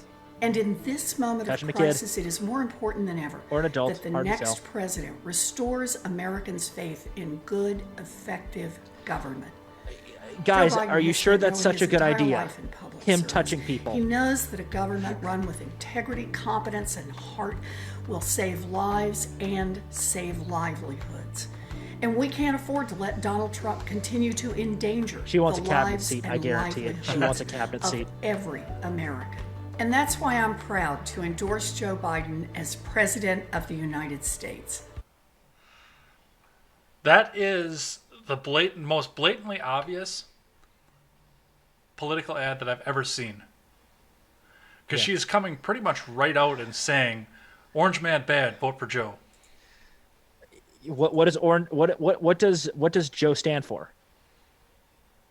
Little kids rubbing down his leg hair. Are you sure that's such a good platform to have? That was the summary I learned about roaches too. Well, okay. Quick question: has Corn Pop endorsed Biden yet? I don't know. He seems to be very silent on everything, possibly because he's busy not existing. God, it would be hilarious. Someone who goes by the name Corn Pop says, "I endorse Trump." That Biden guy's an asshole. That Biden guy, asshole. Also, not only that, but you have heard of it, the political ad that Biden ran where he says, he's going to be tough on China. Mm-hmm. Your son's career was made by China while you were vice president. Yeah, no, I know. Biden, do you know how easy Trump is going to have you going down that road? Well, like I said, I think that he is nothing but a Mondale because he can't run anymore. He's never going to be able to run a presidential campaign again. The focus is going to be on holding on to the Senate at this point, so Trump can't get another judicial appointment, or they're just going to throw the whole thing to give Trump a full-on mandate. So the people are begging for Democrats again after the Trump presidency. That's the only thing I can think of. But the problem is the smarter strategy would just be, damning with faint praise. The damning with faint praise and working with him, but making sure your names aren't too big on the stuff he signs, so that if it ever does fail, you can go, look, we worked with him because we didn't have a choice here. We tried to get them to do better things. That'd be the smarter political move. But the problem is it means you have to give up a certain amount of power to invest in future power. And they can't do that. They're addicted. It's like crack cocaine to them. I got one more here, and this was actually a little ballsy given the fact that Joe Biden is 77 years old with Alzheimer's here, but when Bernie gave his endorsement, they actually did it on a live stream. So anything could have happened. God. Let's see what that looked like. I'll translate what Bernie's saying after that's all done. I'd like to welcome to this conversation a leader who shares those values and has been an outspoken advocate for that vision for a long time. My friend, Senator Bernie Sanders. Bernie, welcome. Joe, thank you very much for your remarks, and thank you for welcoming me to your live stream here. As you've indicated, we are living in an unbelievably unprecedented moment. You and I were chatting a few months ago. Not in a million years would we have believed that we would be talking to each other in our respective homes, that we could not, do rallies, that we could not get out of the house. We would not have believed that we'd be looking not only at a pandemic, which, as you indicated, has taken over 20,000 lives in our country, 500,000 people infected, but has cost us 16 million jobs. And that's probably a conservative number. The real number is probably higher than that. So we are in a terrible moment, an unprecedented moment. And I know we share the understanding that we've got to go forward right now and out of this in an unprecedented way to address the terrible pain that so many of our fellow Americans are feeling. So today I am asking all Americans, I'm asking every Democrat, I'm asking every independent, I'm asking a lot of Republicans to come together in this campaign to support your candidacy, which I endorse, to make certain that we defeat somebody who I believe, and I'm speaking just for myself now, is the most dangerous president in the modern history of this country. Hi, everyone. George Stephanopoulos here. Thanks for checking out the ABC. Oh, I should have cut that out at the end. All right, you said you had a translation for me? I got the bag, no free funds.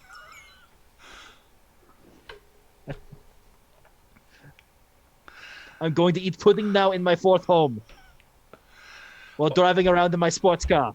Yeah, he's got a Bugatti. In the Buy my Senate. book. Buy my book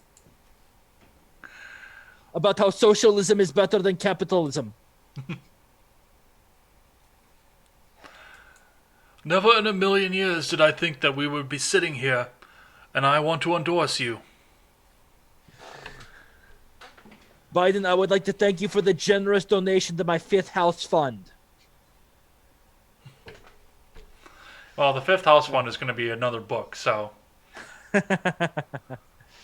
Oh God! You know what would be, even though I know Bernie doesn't have the spine to pull this off, if he at the last fucking minute pulls the rug from underneath the Democrats, going, "I rescind my endorsement of Joe Biden. Vote for Trump. Burn the system down for socialism."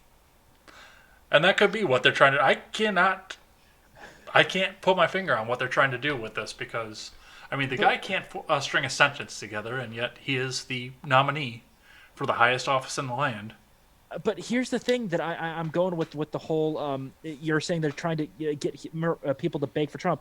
Trump is a populist, mild reformer. Mm-hmm. They always have successful presidencies. Yeah. You're not going to gain power by, quote unquote, let the system burn. Because the only burning he's doing is to the rot in the system, which people cheer on. And if you give him the House and Senate, because the thing is, look, do you know who controls the RNC now? I do not. Trump loyalists. Ah.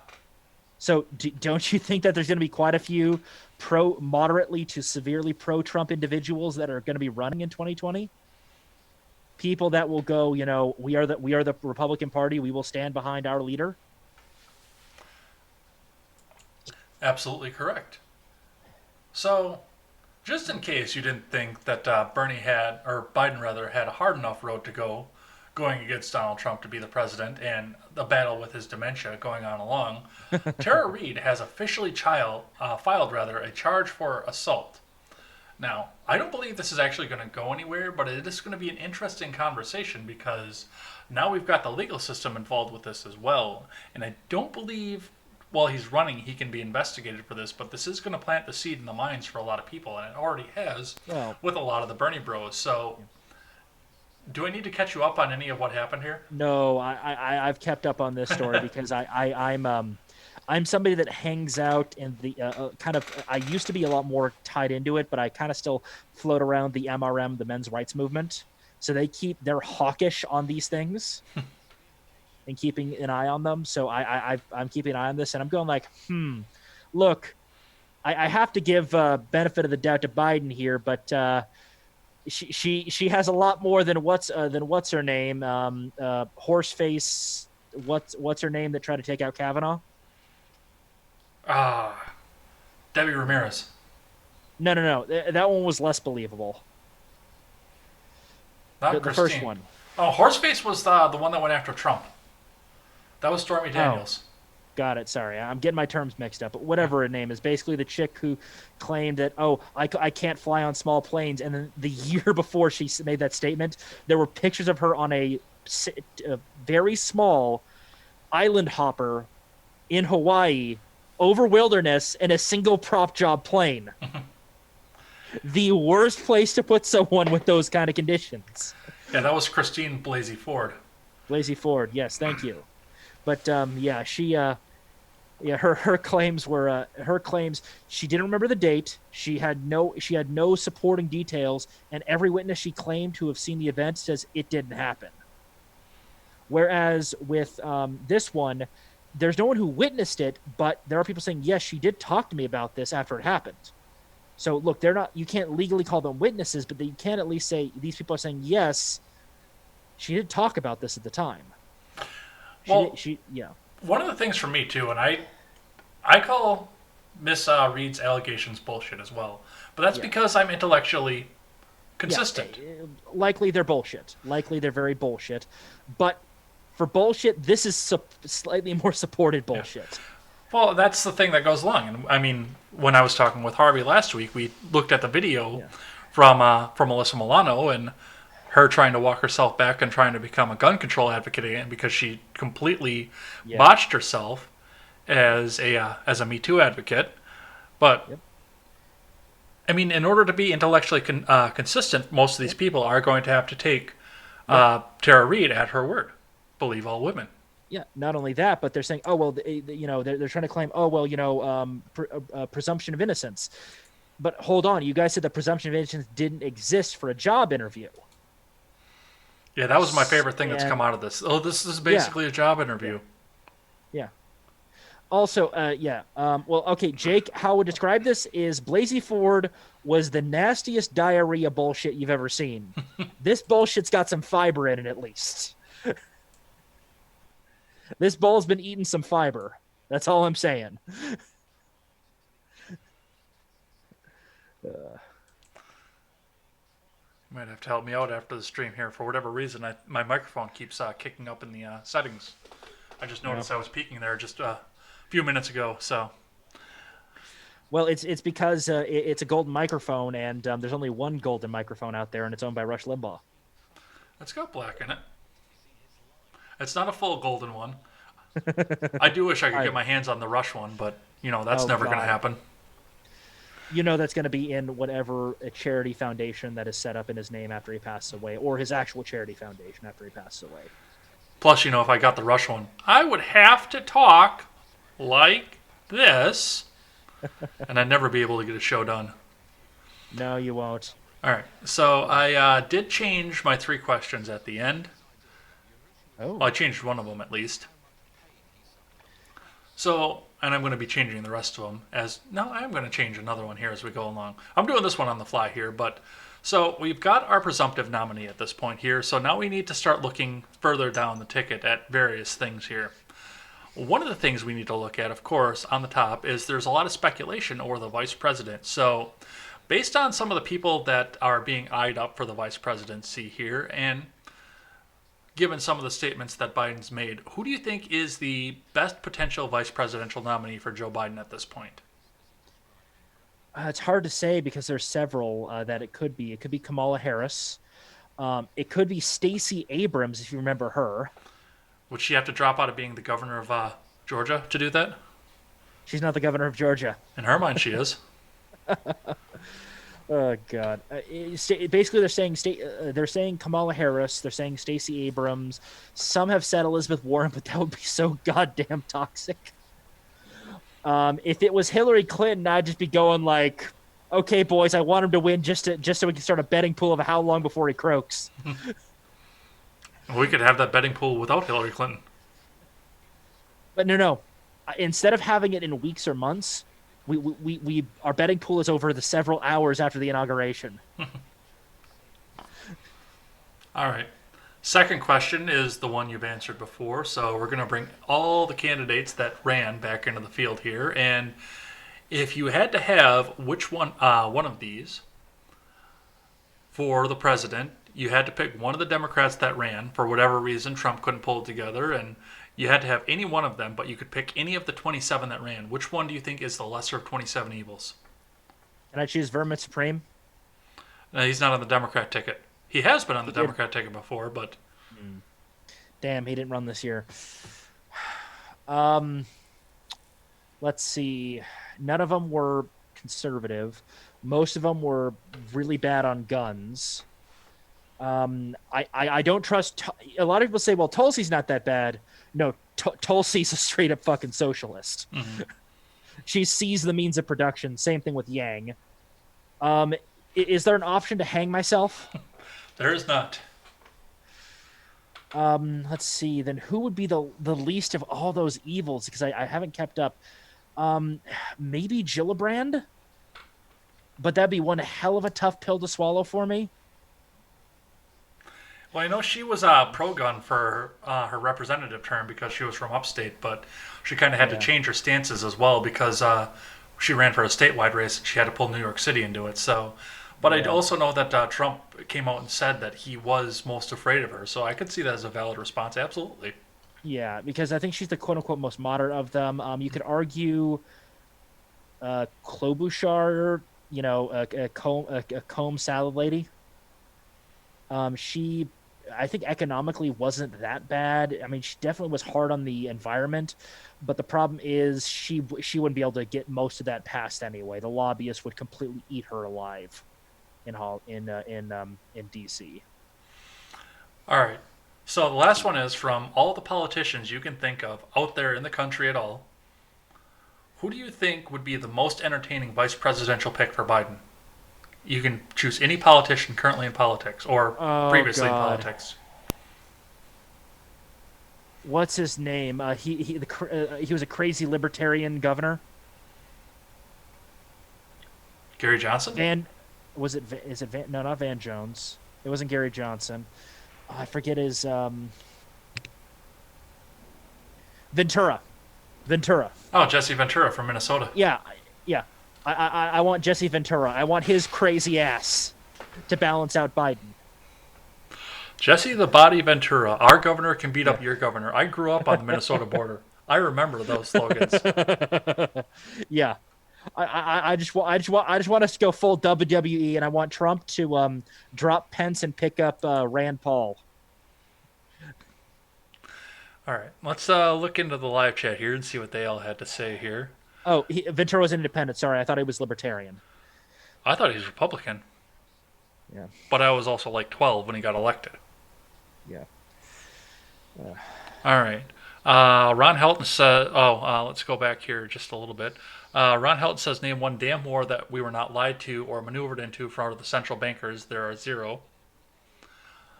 Nephilim Ninja says, American public will be pissed if we lose ships. I believe the next time nuclear weapons are used, it'll be out at sea. Well, the problem is with the whole nuclear weapons deployed at sea, if a nation deploys even a tactical nuclear weapon, that changes the rules of the game. And the U.S. doesn't have tactical nukes. We don't have any more. We have strategic nuclear weapons, which are basically city busters. Mm-hmm. Let's say China deploys a Russian-designed nuclear torpedo and they take out a part of a fleet. Mm-hmm. Next day, the Chinese coastline will be irradiated. There won't be a Chinese economy. There won't be a China. It will literally be just a nuclear hellfire. And unless the Russians are willing to die for the Chinese, they're not going to do a damn thing. Question. Yeah. Will there be ghouls? For like a couple of days and they die. Oh, so they won't be immortal like they are in Fallout? No. This is the anti-immortal. This is the you're dead in 2 days once you get to that stage.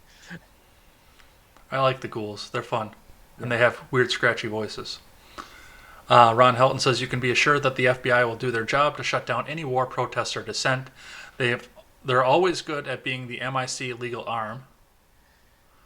I don't know what the MIC is. You might know what that one is. I'm not familiar with the term. No. Jake from Freedom Scoop says, not watching, making phone calls, just dropping lemons for fun. Well, that'll be interesting to see because the Restream chat doesn't show me lemons, so I can't see what's dropped into the DLive chest. Yep. I just tuned in to hear a Chinese impersonation of someone named Corn Pop. What an intro.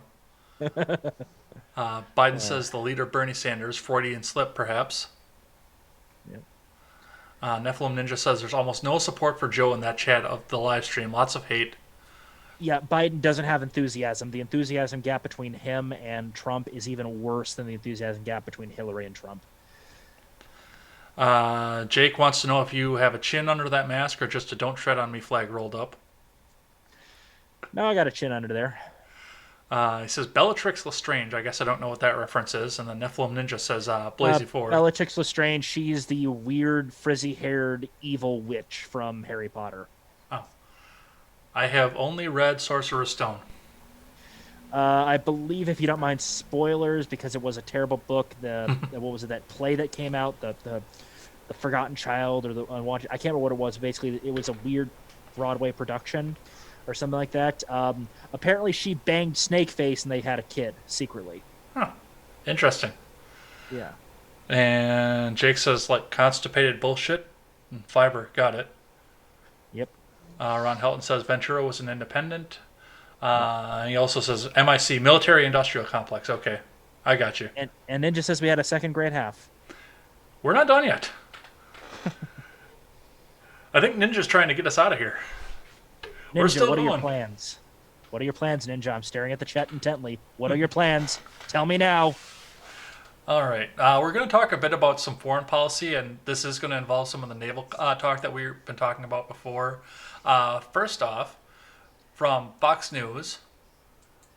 Let's get that one up over here. No, I'm not going to disable my ad blocker. Breaking news out of China tonight. Possible Get Chinese outta here. nuclear testing. That's stirring a lot Nobody of wants to listen to concern. Sean Trace Hannity. Gallagher. Sorry about that. The video started playing automatically. From Nick Givus and Rich Edson, China may be conducting secret nuclear tests, State Department warns. The State Department is concerned China may be conducting small nuclear tests in secret, possibly violating an international agreement banning such tests, Fox News confirmed Wednesday. A new State Department report on compliance with arms control, nonproliferation, and disarmament, first obtained by the Wall Street Journal earlier Wednesday, found that China may be flouting international law by conducting the tests within the northwest region of the country using low explosive power. The report didn't prove any wrongdoing on the part of the Chinese, but still raised red flags.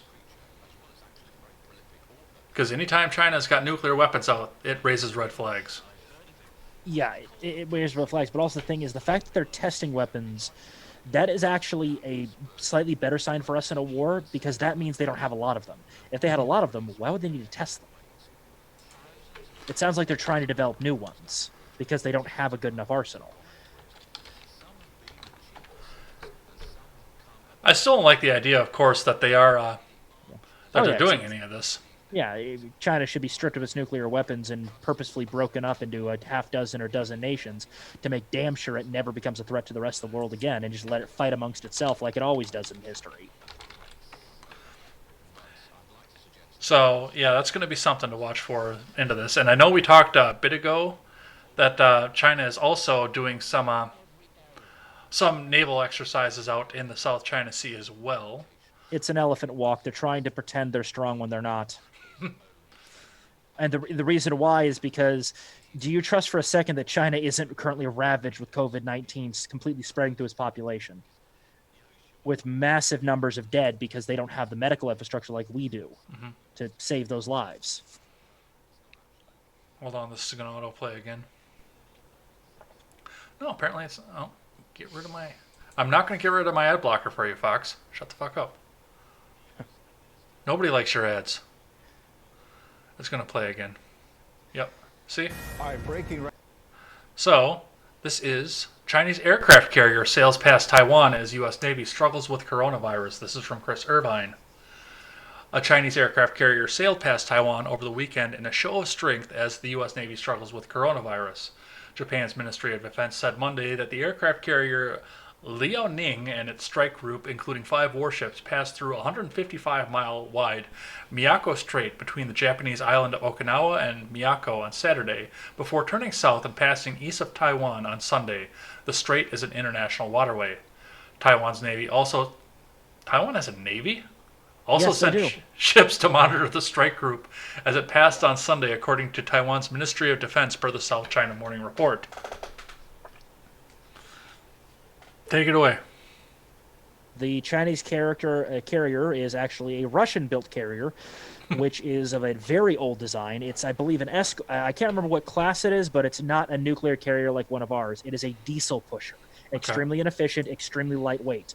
It also uses what's called the ski ramp method for launching aircraft, which means they are significantly lighter takeoff weight than even the oldest of our carriers, which use catapult systems. Okay. The newest aircraft carriers the U.S. actually putting out, the Gerald Ford class, use a new form, and this is public knowledge, use a new form of electric linear accelerator that actually allows for even heavier aircraft to take off from the air deck, as well as having a nuclear reactor that is 3 times larger than is needed for the ship, meaning the ship can be upgraded, as well as having additional electric power to power various extra systems that can be shoved in there. Those ships are currently, I believe, a couple of the ships are currently, I believe, in sea trials, and probably could be pressed into service in an emergency inside of a month. Not only that, we have God knows how many supercarriers still floating around the world, and it wouldn't be that hard to redeploy a couple of them to this region and in a heartbeat. And that means we have floating aircraft carriers, we have floating airfields with aircraft and crews that have 2 to 3 times as much flight experience as the best Chinese naval pilots. Fun fact: the Chinese Navy still hasn't figured out how the fuck to land consistently on their aircraft carriers. Well, neither has anybody who's played the Top Gun video game for the original Nintendo system. No, those guys have a better success rate. Those are the pain in the ass. Look, the Chinese military is not based on meritocracy. It's based on ass kissing and knowing who to talk to and who to bribe to get into power. Yes, the U.S. system does have some similarities. There is a lot of politics, but officers that are shit don't survive up to those higher levels. You have to be both consistently decent and politically minded to become an admiral or a general in the U.S. military. You know, I actually was not... it wasn't that long ago I started asking myself, have we had a naval battle anytime in recent history? Because I don't remember hearing about one. And yet I keep hearing now about these military tests. What's that? Yeah. Yes, a couple in the Gulf. Okay. Yeah. I mean, technically we're dealing with much smaller patrol vessels here and there, but we do have some experience. And the thing is, modern naval combat is very different from the naval combat that you're thinking of, like World War II. Modern naval combat is a combination of trying to slip in. There are two thoughts. The Chinese are going for the more defensively minded one, which is they use the diesel the diesel electric submarines to try to sneak close to us to try to take out our aircraft carriers. The problem is we've been specifically training with the Swedish Navy using their much more advanced diesel electric submarine. And obviously, I don't know the results of those tests, but I've got a feeling that we've been able to consistently find them by this point. The fact that they are not floating around with us anymore means we figured out how to beat it. And I guarantee you, our technology's out there that have already figured out how the Chinese hide their boats, and we've got a way to counter it. So they're not going to be getting their boats anywhere near.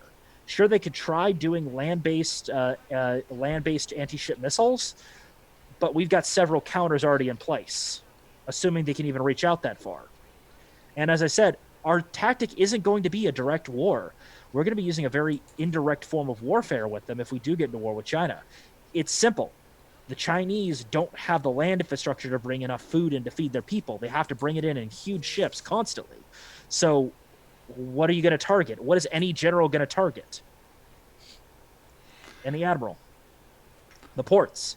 Yeah, you shut down the ports. You tell every Western or Western allied government, you do not trade with China. You do not send them food, no matter how much they scream. Yeah, starve them out. You starve them out. You said that right from the beginning. When we were still talking about the COVID, you were talking about that. Yeah, starve them out. Sure, China can produce a crap load of shitty products. So shitty, in fact, that they're seizing American designed and made products in American factories in China because they know their products are shitty. Yeah, 3M is currently really pissed at the Chinese because China just seized all the masks that 3M produced in China. Well, speaking of the Gulf War, we do have something slightly more recent from that region of the world. Iran warns U.S. Navy over Gulf incident. This is from April 19th from BBC News. The U.S. said Iranian vessels had conducted harassing approaches of 6 of its ships Wednesday, but the IRGC said it had increased patrols in the Gulf after the U.S. Navy blocked the path of an Iranian ship earlier this month. Tensions rose after the U.S. killed an Iranian general in Iraq in January. The IRGC statement said that the U.S. forces had blocked one of its ships in 2 separate incidents early April using dangerous behavior while ignoring warnings. It added that Iran would respond decisively to any miscalculation. Iran, you sent a couple of lightly armed Zodiacs against a U.S. Coast Guard cutter, a ship specifically designed and armed to deal with small, fast, harassing boats. What are you doing? If you open fire, you wouldn't exist anymore. That boat would be gone in 2 seconds. Do you know what the Coast Guard cutters are for? Drug interdiction. What are you palling around in? A patrol boat that is very similar to drug boats. That's true. I do remember that. That one I remember from my Clancy studies because that was from the beginning of what was it? Clear and Present Danger? No, that's what I'm reading now. What the hell was the drug one that they did? Because yeah, they used a cutter like that for drug boats. It was the last one, the one before Clear and Present Danger. I can't think of it now. It's gonna drive me nuts. But yeah, it was a Venezuelan drug war novel. Yeah. Also, fun fact: the Venezuelan Navy is so inept, an unarmed cruise ship won the battle. An unarmed cruise ship won the battle with a patrol boat. How do you fail that hard? So the last thing that I have on our foreign policy before we get into the oil war going on here, and we'll check in the live chat between the topics one more time, is the fact that we may be seeing the end of the world. Or so it is reported by various news sources. And we see a couple of the signs, of course, because of that. Now, according to Christopher Carbone over at Fox News, we have amazing satellite images capturing Krakatoa's ongoing eruption. Krakatoa has been going off for a few days at this point now. Satellite images captured NASA revealed the final explosions of Indonesia's Anak Krakatoa, which began erupting again on Saturday. There haven't been any reports of casualties or damage as of Tuesday, as this is about a week old at this point, as the volcano continues to send massive plumes of white vapor 1,000 feet into the sky. Which wouldn't be very terrible on its own, but we also have to remember that there's been a locust infestation in the Middle East, and Chernobyl is currently on fire right now, so... Actually, the Chernobyl on fire, that actually happens every year, just no one noticed. Those forests are extremely dry because it's irradiated wood, so it easily catches fire, and every year there's a fire that kind of gets close to the reactor. It's just a touch closer this year, but from what I understand, the Ukrainian government's already working on getting it under control. So yeah, that's not a super big concern. That's kind of business as usual. The locusts in the Middle East are actually heading to China right now. I know, I saw that too. I guess God really likes the China asshole guy a lot and wants to throw him a bone. And then Krakatoa, which, I mean, we're seeing an increase in seismic activity on our shores on top of this. We talked about Idaho, Salt Lake City, San Francisco have all... Yellowstone is also showing some increased activity. Look, look, guys, we instead of, doing 100% national park, we should have taken some of the land around Yellowstone and turned it into geothermal, because a fun fact about geothermal, it actually isn't a consistent power source. When you initially set it up, you will lose about half of the energy you can get out of it given time. But I've got a great idea, guys, a little bit of geoengineering to try to slow down Yellowstone from going, fuck you, you're all dead. Why don't we tap the fuck out of it and, try to get geothermal energy from it? Oh, we should have been doing that for a while now, but... Years. But they want their national forest. Even though you can build a geothermal plant without destroying the national forest, you just take little plots of land every once in a while and just make sure the trees are grown up around it. Problem solved. But yeah, I mean, there's a lot of stuff going on right now. There's a lot of stuff to pay attention to around the world, and a lot of it's not even, we're not talking about a lot of this stuff. I didn't know about the naval exercises until I started looking for non-COVID related stories, and I had to dig for the ones in Iran. So our entire news apparatus is so focused on the COVID and trying to make Donald look like an asshole that the rest of this is completely escaping our grasp. And this is big stuff. Look, the thing that Iran's doing, they're trying to distract their populace from COVID, because apparently it's burning through Iran like crazy and burning through their government. And Iran has been one step away from revolution since the Islamic Revolution happened. Absolutely. So they're trying to make themselves seem strong, because the thing is, let's say that the Iranian boat actually, the guy got jumpy and he opened up with the machine gun on the cutter. Iran would very quickly apologize, because they know the U.S. is not having it right now. We're a little busy. And I don't think a couple of cruise missiles into their only operating commercial ports is such a good thing for their economy right now. All right, I got one more story for this, but we're going to check in with the live chat before we go on here. Let's see. Also, Ron, I never said that China released the virus. I'm saying that right now China's trying to act strong during the virus pandemic, and it's one of those things that if they keep causing trouble, eventually it could lead to war. All right. Yeah, Ron Helton says no upside for China to release the virus upon itself and then destroy its own economy. Believing any of the BS in the news without proof is foolhardy. Yeah, I don't believe what's said in the news. I'm following alternative sources and information I'm digging up quietly, as well as my own experience and knowledge of military history and tactics. I'm an armchair historian and armchair tactician, but I'm just telling you what I've kind of thought out in my own head. All right, we got one more story to get to here, and this is the one that is breaking absolutely today. So, very shortly before we went live here, oil in the United States dropped below $0 per barrel. So now people are actually having to pay people to take the oil away from them because we are running out of space for that, which is something that I've been talking about on Contemporary almost every day at this point because it's been something that's been talked about since the meeting started to go on with Russia. And I know, like I said, this is breaking now, so you probably didn't have a lot of time to look into this, but what have you seen on this one so far? It's basically overproduction hitting at the same time as massively reduced demand. Mm-hmm. What we're going to see is basically a shutdown of production. It's just going to be a total shutdown because this is going to cause a shockwave through the international oil markets. Because the U.S. is one of the biggest, if not the biggest, consumer of petroleum in the world. And if we're running out of space to store this shit, what's going to happen is we're going to take that excess and flood it back into the market super cheap. Mm-hmm. And it's going to cause a crash worldwide. So basically the Saudis and and Russia are going to have to slow the fuck down. Which they are supposedly just got done having a meeting saying that they were going to. Yeah. So yeah. I'm not understanding. The problem is it takes weeks for effects like that to take hold. Okay. Okay. How long when you guys let's say you guys order a bunch of trucks at your business, mm-hmm. Do you guys get them next day, or does it take a couple of weeks of paperwork to get that stuff to you guys? Paperwork in transit. I was going to say paperwork in transit. Yeah, they're killers about that, definitely. Yeah.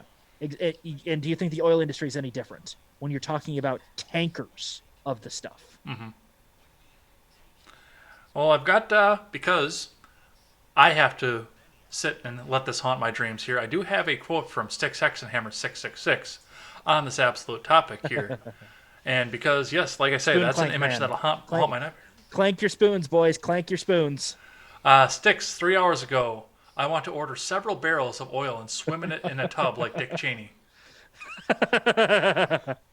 Look, I've got a bit of a meme idea for you guys at Freedom Scoop.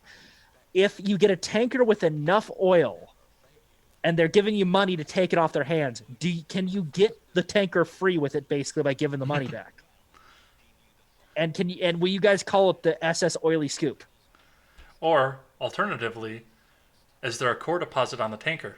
So we just store the oil in the tanker until we're done with it and send the tanker back when we're done. Get the core deposit back. Come on, don't you guys want the Oily Scoop to sail the ocean? Maybe, but if it's coming from Saudi Arabia, it might be kind of janky. No, most of these transports are actually either European or American company owned. They're pretty advanced.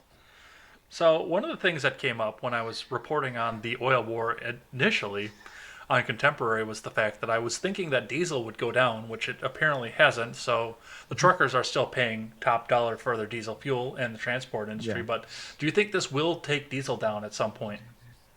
Well, the problem is the refining process. Mm-hmm. Yes, it will affect that, but the problem is we're also seeing probably an increased amount of diesel being consumed right now. Mm-hmm. So there is higher demand for diesel and lower demand for gasoline. That makes sense. I'm presuming that you guys are hearing a lot about truckers running right to the red line when it comes to the hours right now with getting food and shit transported around the U.S. Oh, shit, that's nothing new. when I mean going to the red line, I mean going not to the red line the government says. I'm talking about the unofficial red line where the government isn't exactly looking at your sheets as closely as they should be. Oh, the electronic logs prevented a lot of that now, so they can't get away with that like they used to be able to. Got it. Yeah. Because what is it? Anything made after 2000 has to have electronic logbooks in it.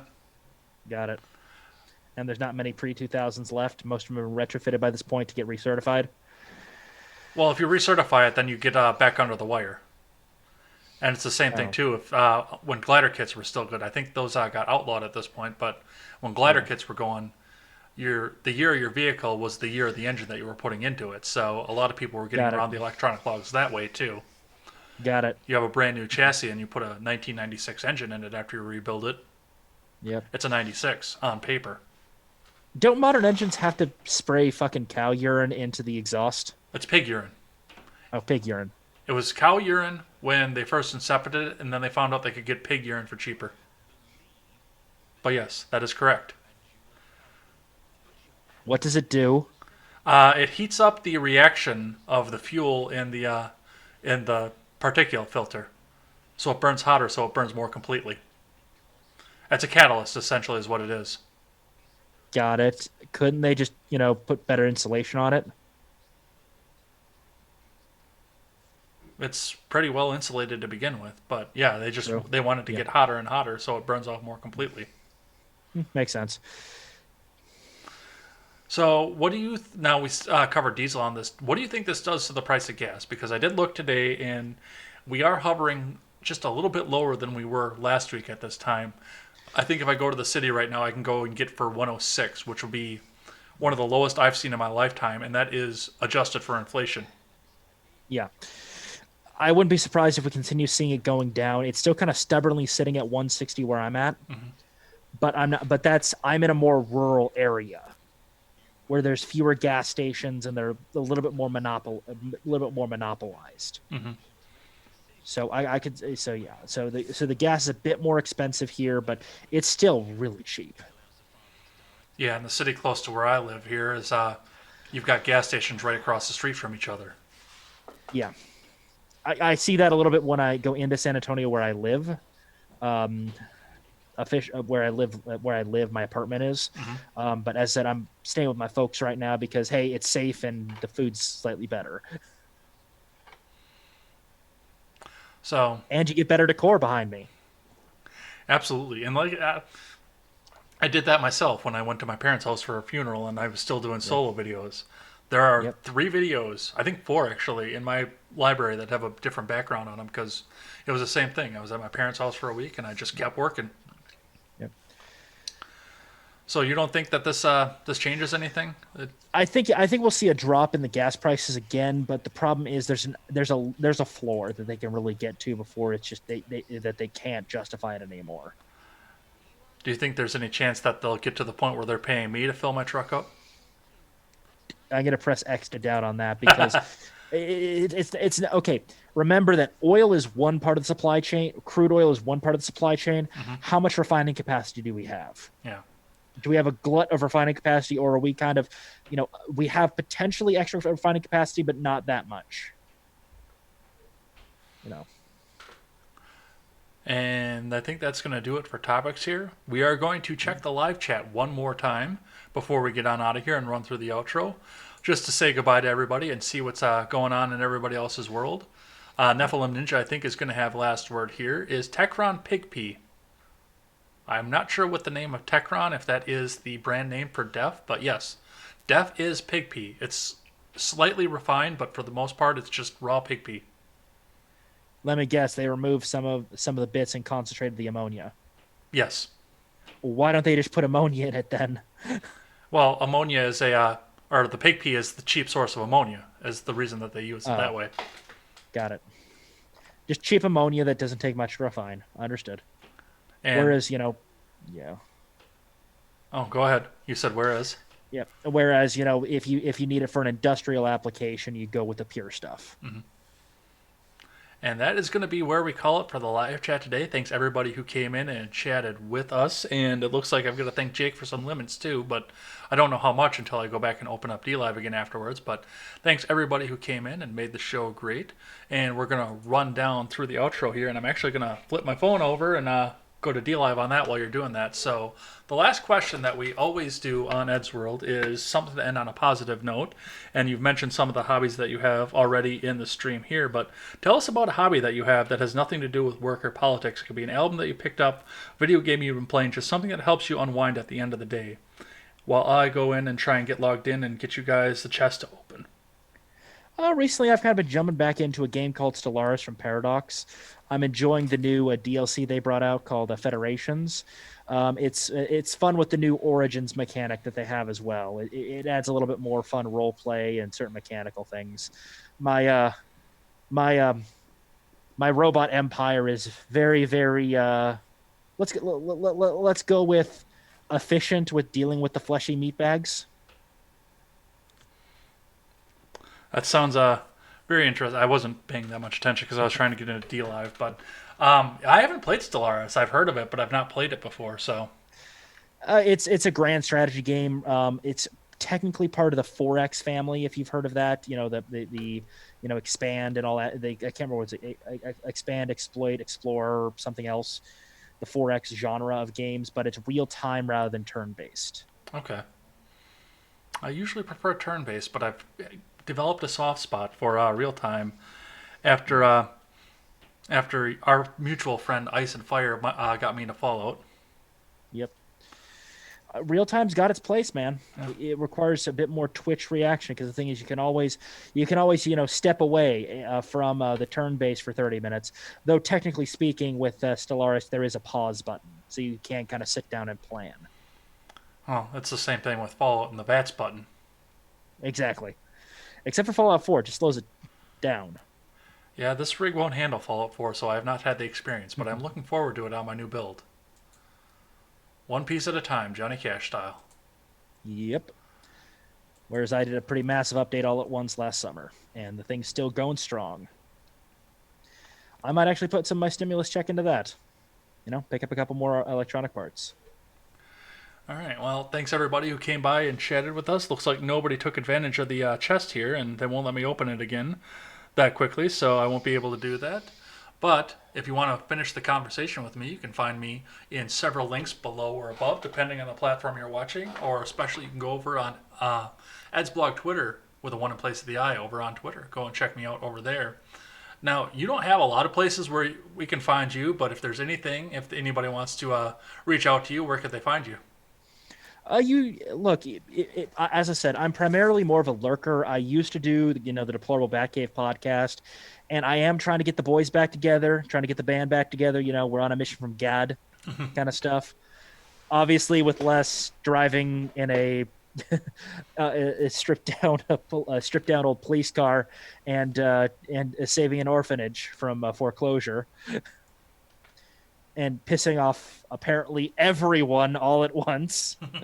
But, I'll try to get the boys back together because, hey, at some point we got to drag Jake into it because apparently he was one of our 3 fans. All right. Well, thanks everybody for checking us out live over on DLive, YouTube, Twitch, Periscope, and Facebook. And if you're just catching up now or you weren't able to catch us up live, you can catch us on demand over at YouTube and over on BitChute.com, or check us out on the audio platforms, iTunes, Stitcher, and Google Play. Remember, leave us that 5-star rating and a good review over on iTunes because that helps us overcome Apple's algorithms, and they don't want to see us grow, so we got to show them what it's like. Lastly, make sure you check out freedomscoop.com. You can check out the Generational Gap, who will be going in rating here as soon as we're done here. You can check out Stephen Ignoramus' streams, Wyatt Birkenhoff's streams. You saw some of these people in the chat already here today. Or you can check out our new program, Freckles and Brit, or the R-Rated Conservative. We're glad to have these people on board, and we are looking for more writers to round out everything. So reach out to me if you want to write for a political platform. It's mostly freedom of speech. We'll just check you for spelling errors and get you out on there. So come and check us out. Lastly, as we always say on this show, never take the words of bloggers, podcasters, or journalists as gospel. Find all the facts and draw your own conclusions. CWal, why don't you give us a last word? Well, you can take my words as gospel, as I've said many times on the other streams. Just put me in charge and I'll fix everything for you. No Oh. questions asked. Well, I've known you for a while, and that's both a comforting thought and a scary thought. But take care, everyone. Have a good night, all.